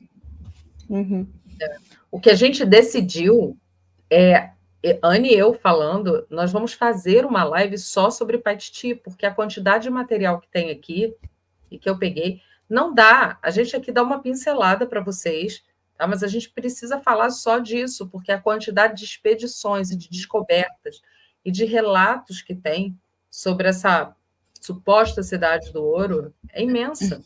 Sim, tem muita coisa. E quando a gente fala das missões jesuítas, o que vem à mente é justamente as missões aqui do Rio Grande do Sul, o que não fazia nem sentido, porque elas estavam se formando ainda, estavam em construção, a maior parte delas. São Miguel, até pouco tempo atrás, tinha os andaimes, porque ela foi destruída em construção. Mas tinha alguma coisa em São Miguel, né? Tem, também. Não, eles construíram aquela igreja em cima de alguma coisa muito importante. Eu fui lá e pude verificar. Se você colocar na Wikipédia, eles colocam lá aquelas coisas que tem na lateral, aquelas pedras. Ninguém sabe para que servia, porque não é parte da igreja. Tem várias coisas que tem ali que não é parte da igreja. A igreja foi construída em cima de algum templo antigo. Um ligo lá com cré, né? Para encobrir. Para encobrir. Acobertar. Onde eles ficaram é que tinha coisa para encobrir. Então eu penso muito no Paraguai, que ninguém fala. Eu vou voltar meus olhos para o Paraguai, né? Que essas missões aí dos Guaranis estavam lá no Paraguai. O que eles estavam querendo no Paraguai? A gente não voltou os olhos para lá ainda. Sim, verdade. Então, a enormidade daquilo que a gente não sabe. Socorro. Nossa. Sério, essas questões do Paititi, da Bolívia, me deixaram chocado, assim, pela minha própria ignorância. E eu sou um cara que estou há muito tempo pesquisando isso, sabe? Eu fiquei chocado comigo, mas como eu nunca ouvi falar dessas coisas? Imagino. Não, eu que peguei, fui pesquisar aqui. A gente sabe um pouquinho, você pega, assim, pincelada. Eu não tinha entrado a fundo no assunto. E eu comecei a ler hoje, né? E quando a gente vai buscando, a Anne sabe disso, desde que a gente iniciou o canal. A gente chega em certas coisas que a gente fala, como é que a gente chegou aqui? Como é que... Vem parar PDF na mão da gente, né? Assim, umas coisas fora de contexto, você fala, oi? Peraí. Então, o que tem de material aqui para falar de Paititi, até, se quiser estar adiantado, vamos fazer outra, né? E você está aqui com a gente, eu vou compartilhar esse material que eu peguei aqui contigo. Você dá uma olhada. Com certeza, para falar de Paititi, o André tem que estar aqui também. Exatamente. Hoje a gente vai lá no canal dele dar palpite também. Claro, com certeza. Vocês estão convidadas. Pode chamar que nós vai, viu? Sim, estão convidadas. Eu vou, só escolhe um tema bem chamativo mesmo. Para vocês meterem bronca lá. A gente tem que fazer as nossas pesquisas, as nossas investigações dimensionais, daí a gente vai lá, que é o que a gente tem para Sim, é uma falar. Boa. Seria bem bombástico. Junta com teus relatos, né, históricos aí, de pesquisa que você faz, né, e a gente faz aí um bem bolado. Exatamente, com o relato da médium, que realmente aquela mulher é médium, não, ela se comprovou durante a pesquisa, inacreditável. Então, eu não sou fechado, não. Vai misturar tudo. Bora. Né? Eu acho que dá para a gente pular para o Fawcett agora, né? Vamos Porque a gente lá, está com 1h30, né? Vamos lá gente, nele. Tem um vídeo sobre a Lagoa Encantada e a lenda, conforme os índios trazem. É um vídeo gravado por um índio da região. E eu vou colocar lá no canal. É muito legalzinho, o vídeo é curtinho, mas é ele falando, tá? A gente traz a parte 2 aqui também, amiga, para todo mundo ver, né? É assim, parte 2 aí, fácil. Essa lagoa, ela é chamada de Encantada. Os índios não entram nessa lagoa. Essa lagoa tem água claríssima, mas não tem nenhum ser vivo nela. Não tem peixe, não tem nada de vida nessa lagoa. E ela é dita como não tendo fundo. E aí tem uma história de um dos indígenas que diz que quando ele era criança, ele entrou na lagoa dizendo que ia chegar no fundo. E aí ele disse que quando ele chegou numa certa distância, ele não viu o fundo, mas viu o sol. Ele viu começar a brilhar o sol lá dentro da lagoa. Que, na verdade, ele estava de cara no portal. E aí ele se assusta e volta e nunca mais deixou ninguém chegar nem perto, que ele ficou apavorado. É o sol interno. É o sol interno. Né? É fantástico isso aí. Então, assim, eu vou botar o vídeo dele lá, tá? Que é esse moço aqui. Sim, depois, esse vídeo fez sucesso no meu canal. Fez muito sucesso, bom. muito legal. Muito bom esse vídeo. O canalzinho dele é pequenininho. Assim, gente, a gente precisa divulgar o canal dele. Se inscreve lá no canal dele. Isso, eu sou inscrito no canal dele. E eu tava, gente, eu lembro desse vídeo, como é que eu vou achar? Eu não lembro mais o nome do moço. Eu achei. Eu disse pra Dini, nossa, achei, não sei como que eu consegui achar esse vídeo hoje. Então, chegamos né? no Fawcett. Vamos lá. Vamos para o Coronel Polêmico. Esse é o cara. O Fawcett, ele era um militar britânico. Depois ele foi um agente secreto britânico, ele fazia parte da MI6. Bom, a presença, ele esteve primeiro no Ceilão, que é uma ilha que hoje em dia chama Sri Lanka, que fica no sul da Índia. Desculpa. E quando ele estava no Ceilão, ele entrou em contato com supostos achados arqueológicos e evidências de cidades perdidas na América do Sul. Primeiro local que ele esteve, então ele largou tudo lá, no Sri Lanka, chamado Ceilão na época, e veio para a América do Sul. Ele veio numa missão da Sociedade Real Geográfica dos britânicos de mapeamento. Então, para mim, aí já é uma incursão de um agente secreto na América do Sul. Hoje em dia eu vejo com muita clareza isso, que tudo que o Fawcett fez, os ingleses estavam por trás. Ele veio fazer aqui como agente secreto. Porque, assim, vem numa missão... André, nessa época, o Império era o Império Britânico. Sim. Ponto. Né? Veio numa missão junto ao governo da Bolívia para fazer mapeamento e tudo ali na divisa com o Brasil, muito próximo ao Rio Guaporé, Rondônia, Mato Grosso, toda aquela região. Ele estava fazendo mapeamento por ali. Então ele foi 8 ou 9 vezes, ele esteve ali na região. Inclusive, um caso bem interessante é que o Forte Príncipe da Beira, ele ficou perdido, tá? Ele teve que ser redescoberto. Ele era tão importante para os portugueses que ele foi abandonado. O maior forte já construído nas Américas foi abandonado e teve que ser redescoberto. E ele foi redescoberto, se eu não me engano, não me falha a memória, em 1911. Mas durante as minhas pesquisas eu descobri que o Fawcett esteve num tal de Rio Verde, que era muito próximo ao Forte Príncipe da Beira, em 1909. E ali me fez acender uma lanterna, gente, de que o Fawcett esteve na região e o governo brasileiro ficou bastante preocupado. Por isso que o Rondon foi para lá. Sim, a alegação na época... Eu vejo isso com uma clareza imensa, tá, hoje em dia. Dizem, o que consta nas histórias é que ele pediu apoio do governo brasileiro para fazer as explorações, mas aí o governo era nacionalista e não queria nenhum estrangeiro se miscuindo, e aí surge o Rondon para ser mandado justamente nos calcanhares dele, né? Então, né? Exatamente. O Rondon, na verdade, ofereceu ajuda ao Fawcett, que recusou. Ninguém recusava a ajuda do Rondon na época. Ninguém.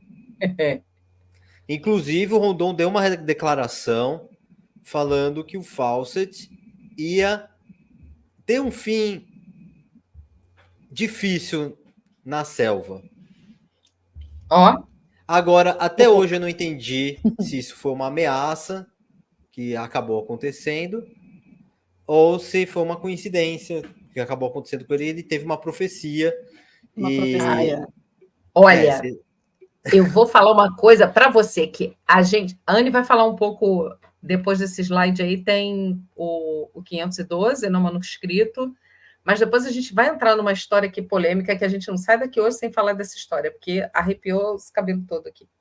O Fawcett, ele veio ao Brasil por causa do manuscrito 512, que é o que conta a história dele, tá? Ele tem diários, etc., mas foi por causa do manuscrito 512 de uma estatueta.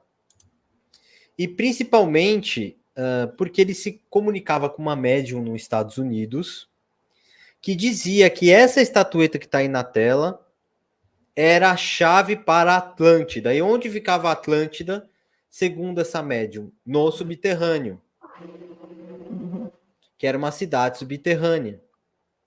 Sim. Eles dizem que o Fawcett ficou obcecado por essa história e queria encontrar a Atlântida a qualquer preço. Então, o Fawcett é mais um caso de um explorador, de um arqueólogo que busca incessantemente a Atlântida, no fim das contas. É mais um caso de um pesquisador buscando a Atlântida, que isso é pouco falado, viu, Anne? É sério? Parece tão óbvio que o que ele estava procurando era Atlântida. Não, é pouco falado. Eles falam de Cidade Z. Você vê que no filme não falam uma vez disso. Falam de Cidade Z. Cidade Z. A Cidade Z é Atlântida.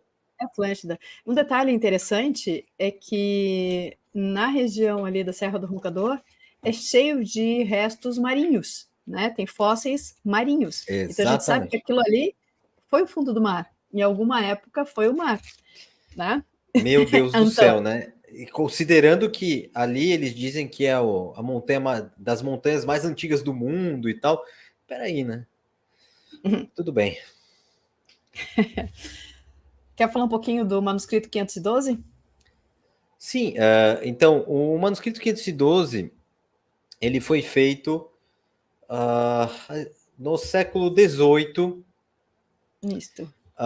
Foram exploradores que estavam nos sertões brasileiros, em algum local entre Bahia, Goiás e o Tocantins, Bahia, Tocantins e Goiás. E eles descobriram uma cidade perdida no Brasil. Uma cidade perdida no estilo fenício, com inscrições, com arco e inscrições fenícias. E isso daí foi reencontrado no século XIX e uma pesquisa foi financiada pelo Império Brasileiro para tentar descobrir essa cidade. Dizem que ela não foi descoberta, mas eu penso, o padre lá que eles pagaram para descobrir, falou que descobriu a cidade. E que ficava na Bahia, próxima a Sincorá. E o detalhe é que o manuscrito ficou perdido na biblioteca durante muito tempo. Mais 100 anos. Sim. Mais 100 anos e foi reencontrado na biblioteca. Inclusive, eu acho que ele aparece pela primeira vez na revista do Instituto Histórico e Geográfico Brasileiro, que foi fundado pelo Império. E o Fawcett ficou obcecado por esse manuscrito. Daí, ele veio ao Brasil tentar descobrir também essa civilização antiga que provavelmente teve por aqui. Inclusive, eu vou falar uma coisa para vocês. A gente vai fazer a segunda parte dessa live e uma pessoinha que está seco para entrar aqui, que sabe, que é o Zeno, né? Ele adora isso, André. Adora. Sim. Né? E esteve e ele mora na Amazônia. Ama, né? Essa parte toda. Ele está se coçando aqui. Então, a segunda parte, ele vai vir aqui participar com a gente, porque ele tem muitas informações também bem legais sobre isso.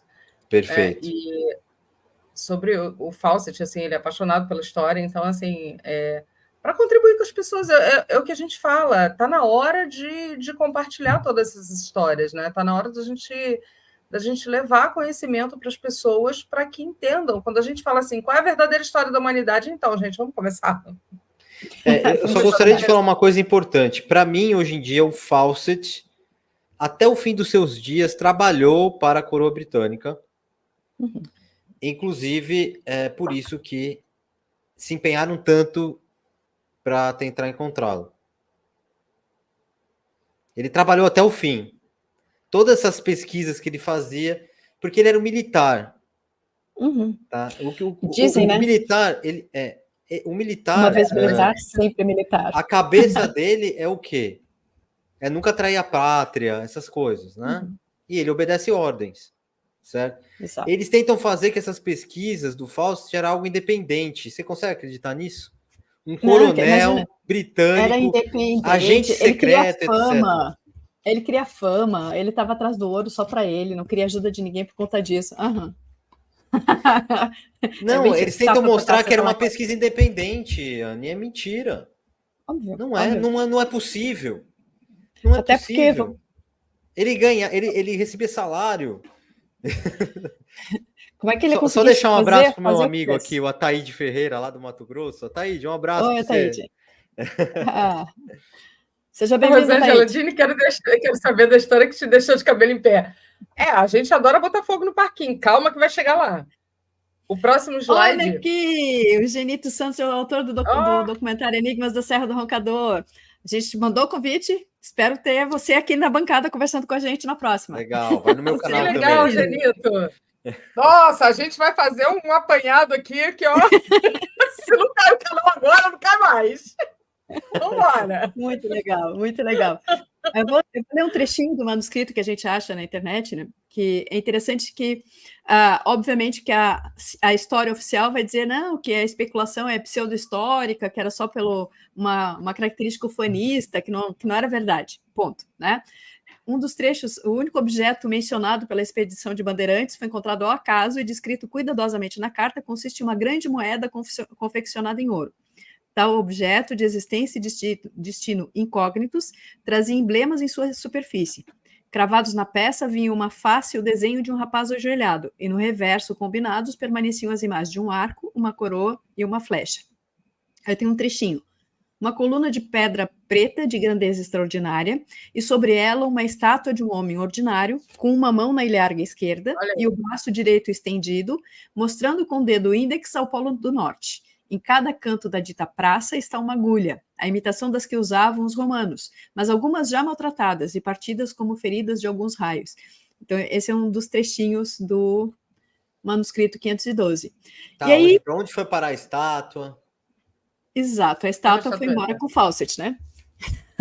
Dizem que ele levava essa estátua com ele na expedição. Para cima e para baixo. Porque... Não, a estátua do manuscrito a estátua era que eles escreveram.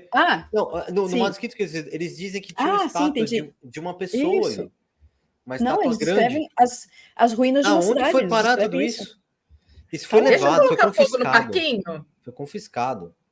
O Zeno fala disso na próxima, mas a hora que a gente passa a mãozinha em cima da figura da estátua, o que ela faz? Ela puxa, feito um imã, como as inscrições, a gente passa a mãozinha na estátua. Tá? Deixa eu ver. Na próxima a gente fala um pouquinho mais sobre isso. E ele não desgrudava dessa estátua. Tá? Essa estátua que está na tela, tá da estatueta Atlântica, ele recebe lá no Ceilão, que chega nele, né? E, aliás, a pessoa que entrega a estátua tem a historinha, depois a Dini vai contar, acho que o André também sabe disso, que na verdade, é uma predição do que acontece com ele, ou pelo menos o que a história nos conta que aconteceu com ele.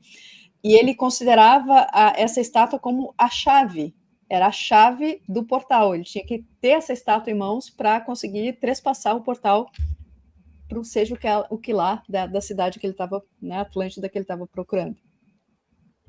Tá aqui, era uma chave. A pessoa mexendo as mãozinhas. Isso. Tá? E essa estátua Atlântida, até hoje eu não sei de onde vem essas imagens dessa estatueta aí. Sabe a origem dessas imagens que estão? Porque a gente acha muito pouco muito pouca fonte de informação dessa estatueta. Até hoje eu não sei se isso realmente é verdadeiro ou se é só uma réplica com base nas descrições. André, sabe? Desculpa, Anne, me distrai um pouco. Você pode repetir a pergunta? Essa estatueta Atlante, essas imagens da estatueta Atlante, a gente acha muito poucas imagens dessa estatueta, e as imagens não têm muita fonte de origem, então eu não sei se realmente é uma imagem da estatueta original. É um desenho. É um desenho com base na... É um desenho com base na estátua original. Ela foi vista pela última vez, dizem os relatos, que foi em 1930 em Cuiabá. A última vez que ela foi vista, tá? Tem a data da última vez que ela foi vista. Provavelmente está na coleção particular de algum desses da elite aí. Sim. Né? Muitas coisas estão. Aqui assim, ó. Depois disso daí, veio fogo no parquinho. Mas isso é um desenho. Tem até alguns livros, né? O desenho dessa estatueta. Tem um que é de um tal que o sobrenome dele é Castelo Branco, eu esqueci. Ele, inclusive, é parente do Rui, que foi comigo para a Bolívia. Ele que me mostrou esse livro. Foi a primeira vez que eu vi a estatueta, foi no livro dele, desse Castelo Branco. Eu esqueci o primeiro nome dele. Muito bom. Foi fogo. Vai lá, Jenny, toca fogo. Pronto, chegamos. O Templo de Ibes, né? Il Tempo de Ibes, né? A tradução. Gente, como é que a gente se depara com essas coisas? Eu não sei, tá?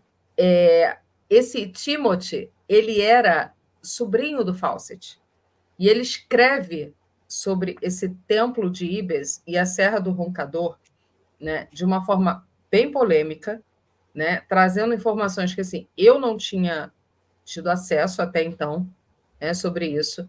E aí, depois, a gente emenda numa outra historinha que eu vou trazer aqui para vocês.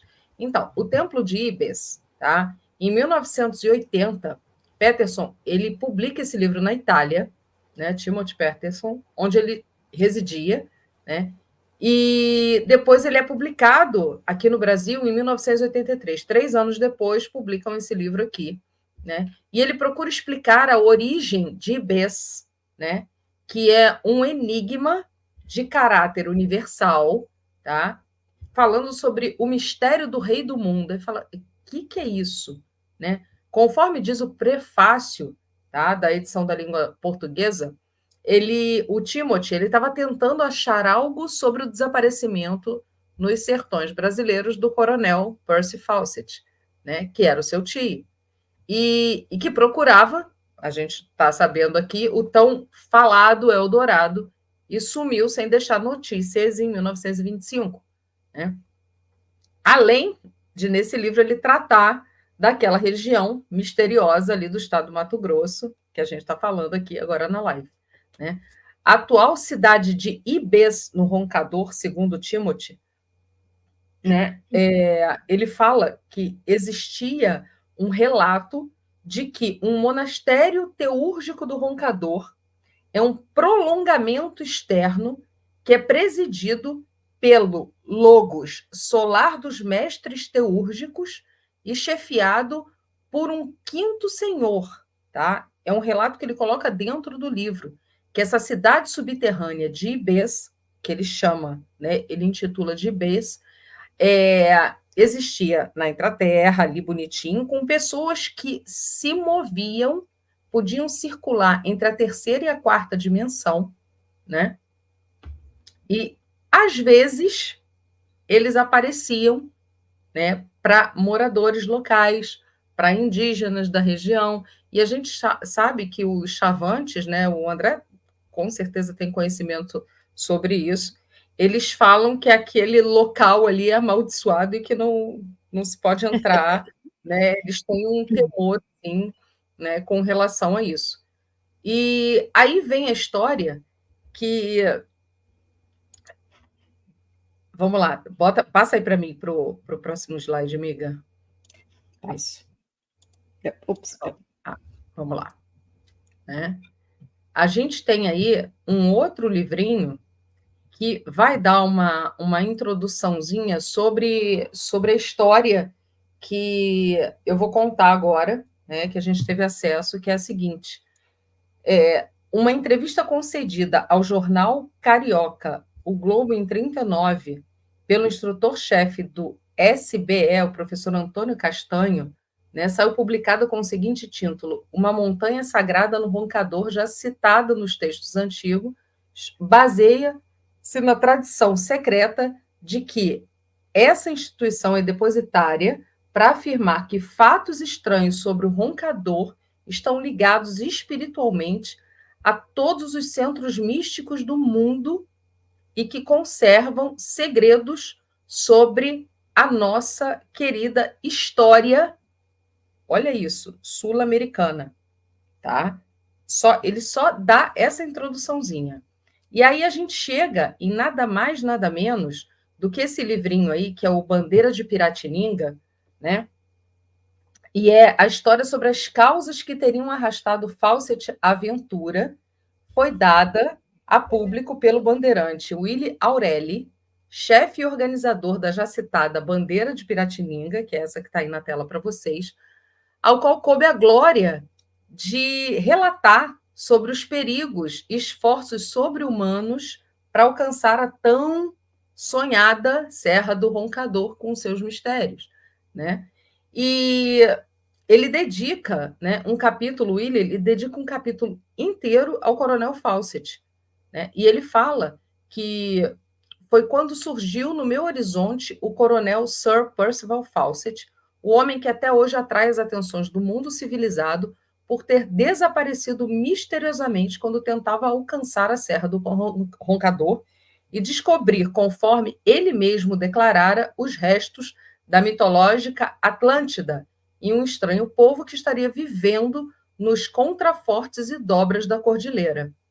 Aí vem, em 1º de dezembro de 51, para mim isso é assim, pega, tira a tampinha da granada e joga, tá? A conceituada revista carioca O Cruzeiro publicava uma reportagem de Bernard Claude Gauthier sobre o título A Verdade sobre Fawcett.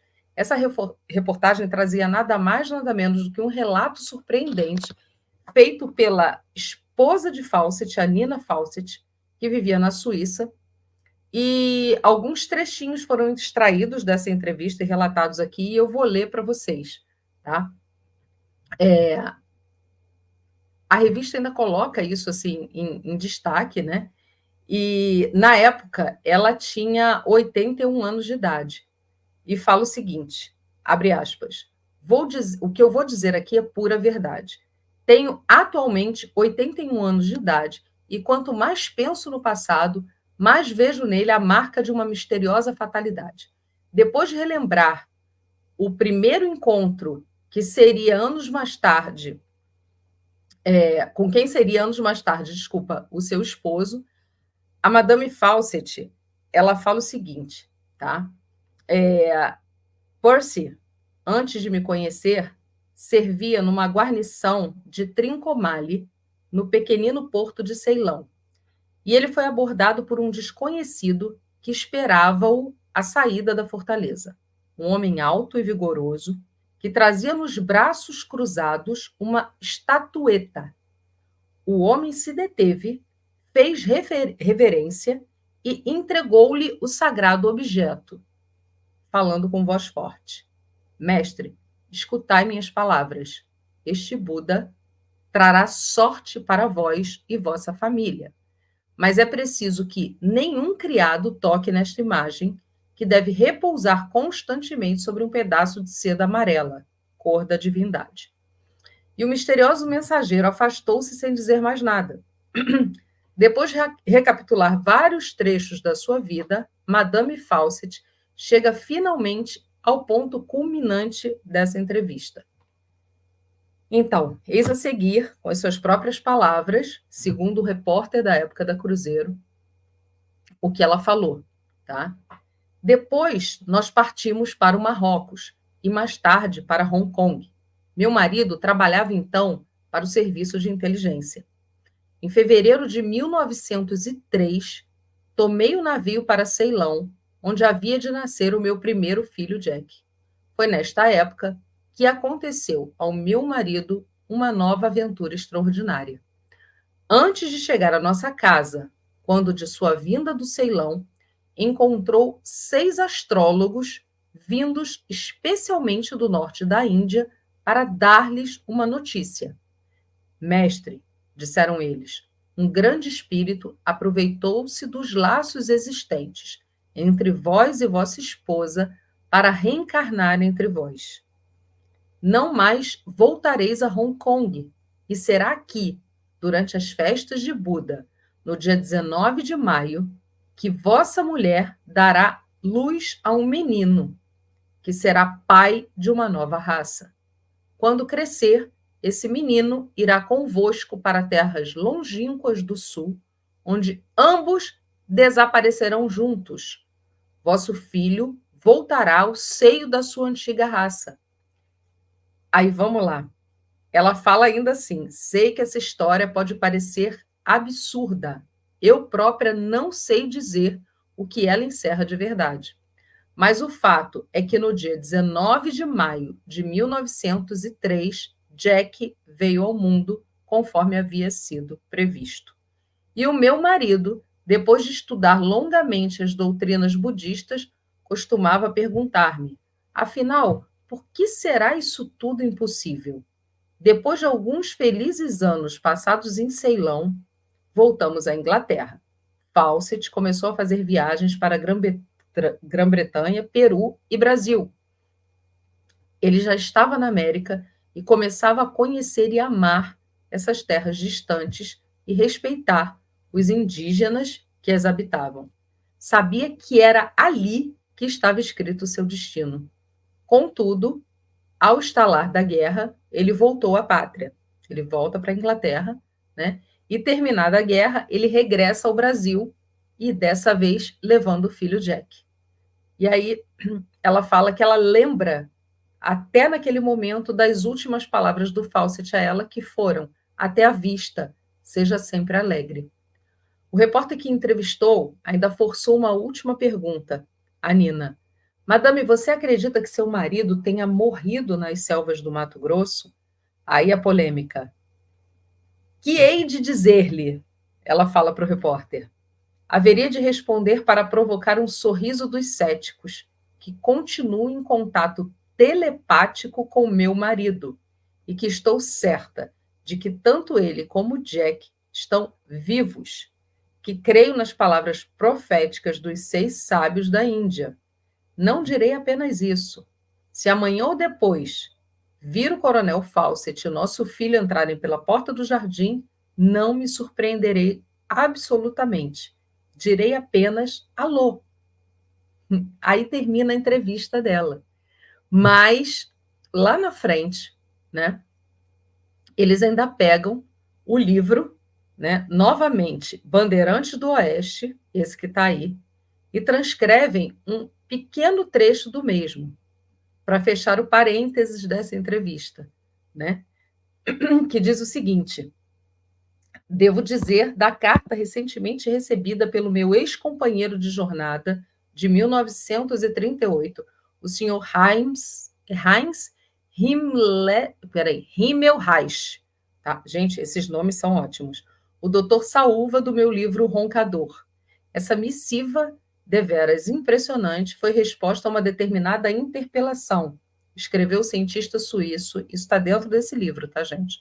Dr. Arnaldo Bachmann, residente em Oberhergen, cantão de Zurique, das relações da senhora Fawcett. Esta senhora exibiu-lhe o arquivo do marido e declarou que recebe, volta e meia, correspondências do esposo que todos julgam morto. Disse que o coronel Fawcett se encontra em zona pátria e com ele o filho e o Dr. Himmel. Vivem entre os índios Camaiurás, que está entre parênteses, eu não sei se você já ouviu esse nome, André, eu nunca tinha ouvido, Orizés Procaizés, e que são brancos, olha isso que você tinha falado, né? Uhum. Né? E mostrou fotos tiradas pelo Dr. Himmel, que ela recebe por canais misteriosos. E um trecho dessa carta diz textualmente: eu tenho em meu poder documentos que, se publicados, levantariam tremenda sensação no mundo inteiro. Só que ela depois falece, né? Ela estava juntando aí verba para uma expedição, para uma futura expedição, para ir atrás do marido, e acaba não acontecendo. E essa história fica solta. Eu nunca tinha tido acesso a isso, né? Fiquei boquiaberta quando ouvi, né, esse relato da própria esposa numa revista famosa da época, que é a revista Cruzeiro, né? E eu falei, uau, né? Impressionante. Exatamente. Se a gente começa a juntar peças, quando o Fawcett vem para essa expedição, ele deixa uma ordem de que, caso ele desaparecesse, que não enviasse nenhuma missão para resgatá-lo. Né? Então, isso já é uma coisa interessante quando a gente tem essa previsão que foi feita, que ele e o filho desapareciam no sul. Né? Bom, o fato é que são enviadas várias outras expedições, inclusive com o filho mais novo, que também desaparece depois, né? E o destino do Fawcett fica naquela coisa do se perdeu, foi comido por onça, foi comido morto pelos índios, e aí solto, tem várias tribos possíveis, achou finalmente a cidade e está na cidade. E o fato é que em 52, quando Orlando Vilas Boas faz o contato lá com aquela, eu não vou lembrar qual das tribos, que tinha sido feito o contato fazia pouco tempo, e que eles descrevem que teriam assassinado três exploradores estrangeiros que tinham aparecido há muitos anos na região. 2 tinham tido o corpo lançado no rio, e um deles tinha sido, que era o chefe, o mais velho, tinha sido enterrado. E essa ossada recuperada é atribuída à ossada como se fosse do Fawcett, mas a família sempre se recusou, já foi feito o DNA dessa ossada, inclusive. Essa acho que deve ter uma foto, essa foto é bem famosa, do Vilas Boas com a ossada. Não tem nada a ver, essa ossada aí não é do Fawcett. Sim, e uma coisa é certa, a família sempre se recusou a fazer o DNA e a pesquisa dessa ossada, porque dizia que não era o Fawcett. Não, o tamanho da pessoa não condizia com o tamanho do Fawcett. Envergadura. Né? Sim. Não precisava nem... foi feito, né, um exame, acho que foi há pouco tempo, né? Foi nos anos... Aqui, já nos anos 2000, anos 90, faz muito tempo, mas o esqueleto já não condizia em tamanho, né, com o Fawcett. Uhum. Pois é. Não, e esse relato para mim foi muito chocante pela entrevista que ela dá e por tudo que ela traz, né, até com relação a essa estatueta que ele levava e essas previsões, né, que foram feitas com relação ao filho dele, né? E você falou ainda agora sobre a questão dos índios, dos indígenas, né, brancos, e tem exatamente esse tipo de relato ali. Eu falo, uau, né? Quanta coisa que a gente não sabe com relação a toda essa incursão, né? E onde é que estão todos esses relatos, né? Cadê? Né? É bem isso. O que é muito fácil deduzir e negligenciar a pessoa de Fawcett de suas pesquisas no Brasil. Documentos no livros de Marguerita Thomas revelam uma identidade de Fawcett desconhecida por muitos. Legal, Durval. O senhor Durval, ele era foi guia por 40 anos na região do Roncador, inclusive com os familiares do Fawcett. Está aqui nos prestigiando. Obrigada. Gratidão, Durval. Legal. Muito nos interessa essa história. Se depois quiser conversar com a gente está aí. Isso. Muito legal isso tudo, sim. Tá? E é interessante que a história, digamos, oficial de como a estátua Atlante chega nas mãos do Fawcett foi através de um dos vários amigos que ele tinha, amigos influentes, que é o Rider Haggard, que é o autor das Minas do Rei Salomão, né? E que confidencia para ele que, apesar de no livro ele ter colocado que as Minas do Rei Salomão estavam localizadas na África, na verdade, estava localizada no Brasil, que era... que é falado daí, né? Que se amarra com a história da Atlântida. O reino de Ofir. O reino de Ofir. Né? Então, muito legal tudo. Né? E aí, assim, as pontas vão se juntando, se fechando, e a cabeça Gente, vocês têm noção? Nós estamos em cima do solo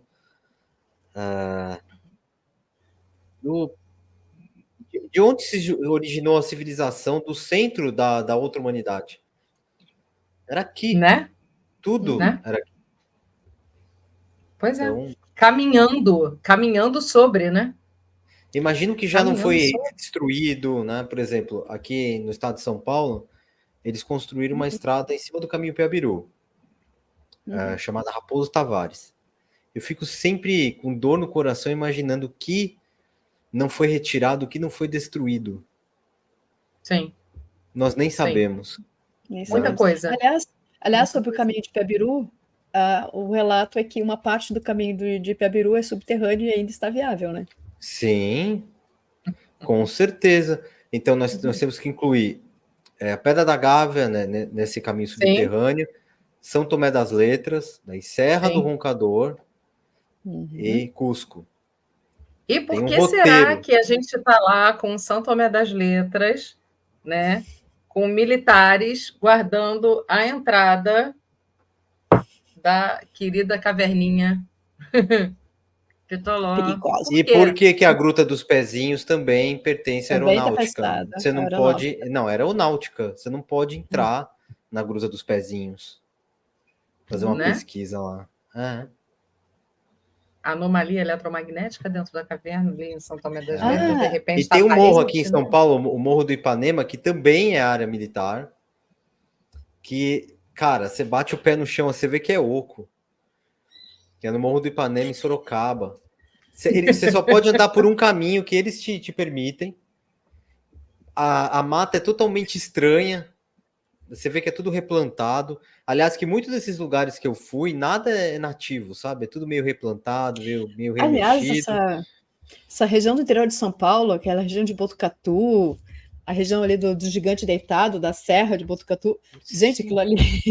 Não, as Três Pedras, onde tem o Gigante Deitado, onde tem as Três Pedras, tem os sumidouros. E quando você vai assim no mirante olhar o Gigante Deitado, você vê os vários buracos que tem dentro da montanha. Inclusive, os geólogos dizem que aqueles buracos alimentam o aquífero Guarani.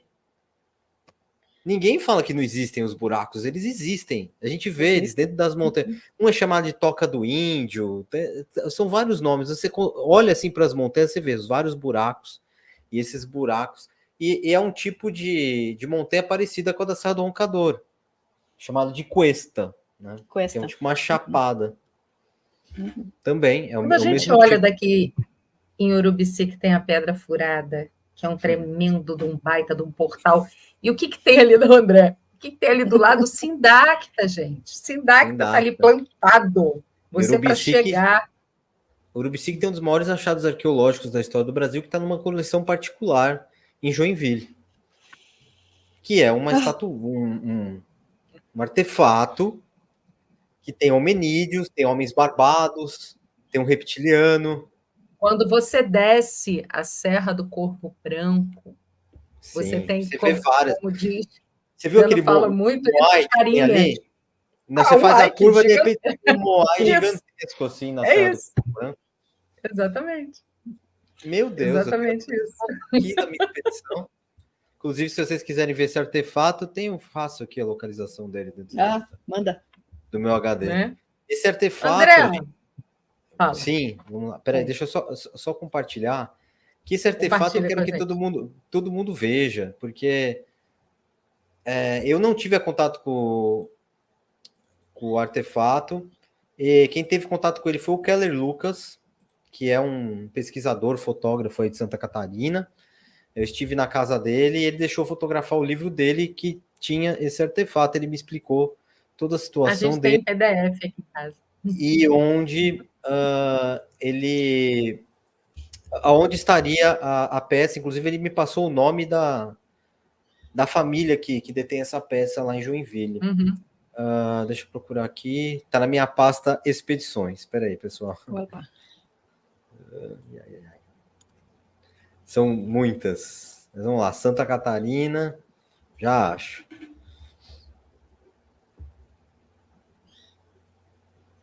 Aliás, ali na Praia da Ferrugem, a gente tem as 2 cabeças de índio, né? Que é só 2 pedras caídas. Aí a gente olha, tá lá a cara do índio olhando pro céu. O que tem de carinha aqui, nossa. Aqui, né, tem esse artefato que foi encontrado. Parece as pedras de Ica. Sim, ó. Ó. Tem esse aqui, ó, o Homem Barbado. Uhum. Tem o Reptiliano, que o pessoal chama, né? Uhum. Sim. São vários... E tem várias carinhas, assim. Várias Inclusive, carinhas. essa daqui tem várias gigantescas em pedra. Essa aqui é a representação de um abiru mesmo. Eu já tem estatuetas de abirus lá da Mesopotâmia. É igualzinho isso daqui. Essa carinha até o mesmo artefato. Tem várias. A carinha do reptiliano você encontra várias. Várias, assim. Aqui, ó. Olha. Uns dedos estranhos. Aqui a pessoa, o homem barbado, ó, com a barba bem pontuda, tá vendo? Sim. Uhum. Então, esse artefato foi encontrado em Urubici. Pois é, né? Esse é o livro do Keller Lucas. Algum babilônio estava passeando por aqui e deixou cair do bolso. Mas olha, a possibilidade é grande. Eu vou dizer para você, é uma das grandes provas desse contato transoceânico aí. Óbvio. Essa pedra aí tá na cara, que é um tipo de coisa nesse sentido, né? Até porque tem esse homem barbado e tem aquele homem com um artefato, né? Com um artefato não, com um chapéu, né? Diferente, que eu acabei encontrando imagens de abirus. Para quem não sabe, a abiru existe mesmo, né? Você fala caminho para abiru, essa palavra abiru existe, ela é correspondente a tipo de um povo semítico que existia na Mesopotâmia. Alguns até acham que eles são os proto-hebreus, o que deixaria essa história toda mais bonita, né? E nós temos um caminho chamado Abiru no Brasil. Inacreditável, né? Então essa minha pesquisa principal, né, da minha vida até o momento, vou até publicar um livro sobre isso aí, né, esse ano. Legal, André. Muito bom. Muito legal. Não tem nada a ver com o que a gente falou na live, mas assim... Mas tem tudo a ver com tudo. Isso que eu ia falar. Uma coisa junta a outra, André. Não tem... Tem a ver com isso. Sim, a gente vai puxando. Lá está preservado, porque é muito grande, é muito imenso. Só quem foi em qualquer parte da Amazônia sabe do que se trata. Sim. Gente, a gente está com 2h15 já de live. O André vai voltar aqui, está intimado, ele não está convidado, ele está intimado, né, para a gente dar continuidade a isso. Até porque, senão, é tanta informação que a gente vai absorvendo, daqui a pouco não dá mais, entendeu? O HD faz assim, literalmente. Sobreaquece. Vai superaquecer aqui, não. Né? Então, a gente vai marcar de novo, né, com o André aqui, vamos ver aqui a agenda dele. E sim, as 2 maricotas vão colocar um pouquinho de fogo no parquinho lá no canal dele também. Perfeito. Maravilha. E, André, olha, gratidão imensa. Os 45 do segundo tempo a gente chama, você está aqui. Não, foi uma sorte, assim, foi uma série de fatores, né? Que fizeram dar certo, né? Porque é difícil, assim. Sim, né? Não, e a Anne estava assim, poxa, o André que podia falar, manda uma mensagem para ele agora, vai que ele pode. Pressentiu, né, que ia ser possível. Olha só. Não, quando é para ser, o universo conspira, não adianta. É verdade, foi rápido, né? Foi rápido. Tem live que é assim, tem live que não sai nunca, é inacreditável. Sim. Verdade, André. Né? Verdade. Então, gente, a gente vai voltar, tá? Com data e horário marcado, a gente não vai demorar para falar disso, porque sim, o tempo urge e a gente precisa colocar essas histórias aí, né, para todo mundo à disposição de vocês. Né? E queria agradecer ao pessoal que teve aqui. A gente teve mais de 800 pessoas logadas ao mesmo tempo, um público excelente. Gratidão para todos vocês que estão aqui. E, assim, para quem está chegando agora no canal, não conhecia, aproveita, nos segue, dá um like aqui para essa plataforma maravilhosa, entender que esse vídeo foi legal para mais gente poder assistir. Então, deixa o like, se não gostou, deixa o dislike, vai valer igual. O negócio é se manifeste. Pois é. A gente, de vez em quando, está em shadow banning, né? Se vocês puderem ajudar a gente compartilhando, dando like, Já ajuda um pouquinho aqui, né? Então é isso. E é isso, né? Bora? Hoje, deixa o André fazer os disclaimers finais ali. Exatamente, André. Onde é que as pessoas te o site da encontram? revista, André. Isso aí. Então, gente, se inscreve lá no meu canal, André DePierre, no canal de cortes, que é Cortes André DePierre, não tem também nenhuma invenção, nenhuma criatividade no nome. Canal André DePierre, o Cortes André DePierre, que eu fiz faz uns 15 dias e, pô, tá indo legal. Tem um canal com potencial grande, é bem legal mesmo. Eu tô gostando de fazer esse canal. Cortes André DePierre, que são os cortes da minha live, são vídeos curtos, 6 minutos, 3. Então, tá lá, acho que já tem uns 12, 13 vídeos lá. No meu Instagram também, @AndréDePierre. Me segue lá no Instagram, que tem bastante conteúdo. Eu gosto bastante de postar lá. É uma forma boa de se comunicar lá no Instagram. É o canal do André aí, gente. O André seguido faz live lá no Instagram, que são bem, bem legais, assim, que são bem intimistas. Mais intimistas, falando... As lives de madrugada. Live de madrugada, coisa meio maluca mesmo. Esse é o canal dele, ó. Esse daí é o meu canal, e tem o canal de cortes também, que eu acho que você entrando no meu canal, no fim vai aparecer lá o canal de cortes, mas é @cortes André DePierre. Pronto, tá aqui. E tem a revista Enigmas, vários assuntos que foram abordados aqui, por exemplo, o Fawcett. O Claudio Suenaga fez a maior, eu acho que matéria da história do Brasil sobre o Fawcett. São muitas páginas, assim. Olha, sério. Chegou uma hora, André, que a gente deve falar da parar de procurar coisa. Uma coisa antiga e tal, mas a revista Enigmas, essa matéria do Cláudio, eu fiz uma matéria que fala do Paititi também, Cidades Perdidas do Brasil. Tem a matéria de Rondônia também, que é totalmente exclusiva, né? Que foi uma pesquisa minha sobre o Forte Príncipe da Beira, sobre a cidade perdida da Amazônia, que tem sim uma cidade perdida lá, eu pus a mão nela.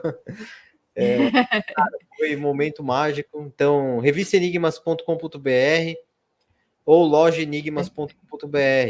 Na revistaenigmas.com.br você também encontra assim centenas de artigos gratuitos, tá?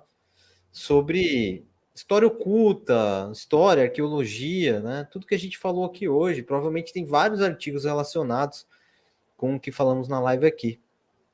É isso. Isso aí. Muito gente, obrigado. Vai estar na descrição, né? O canal do André.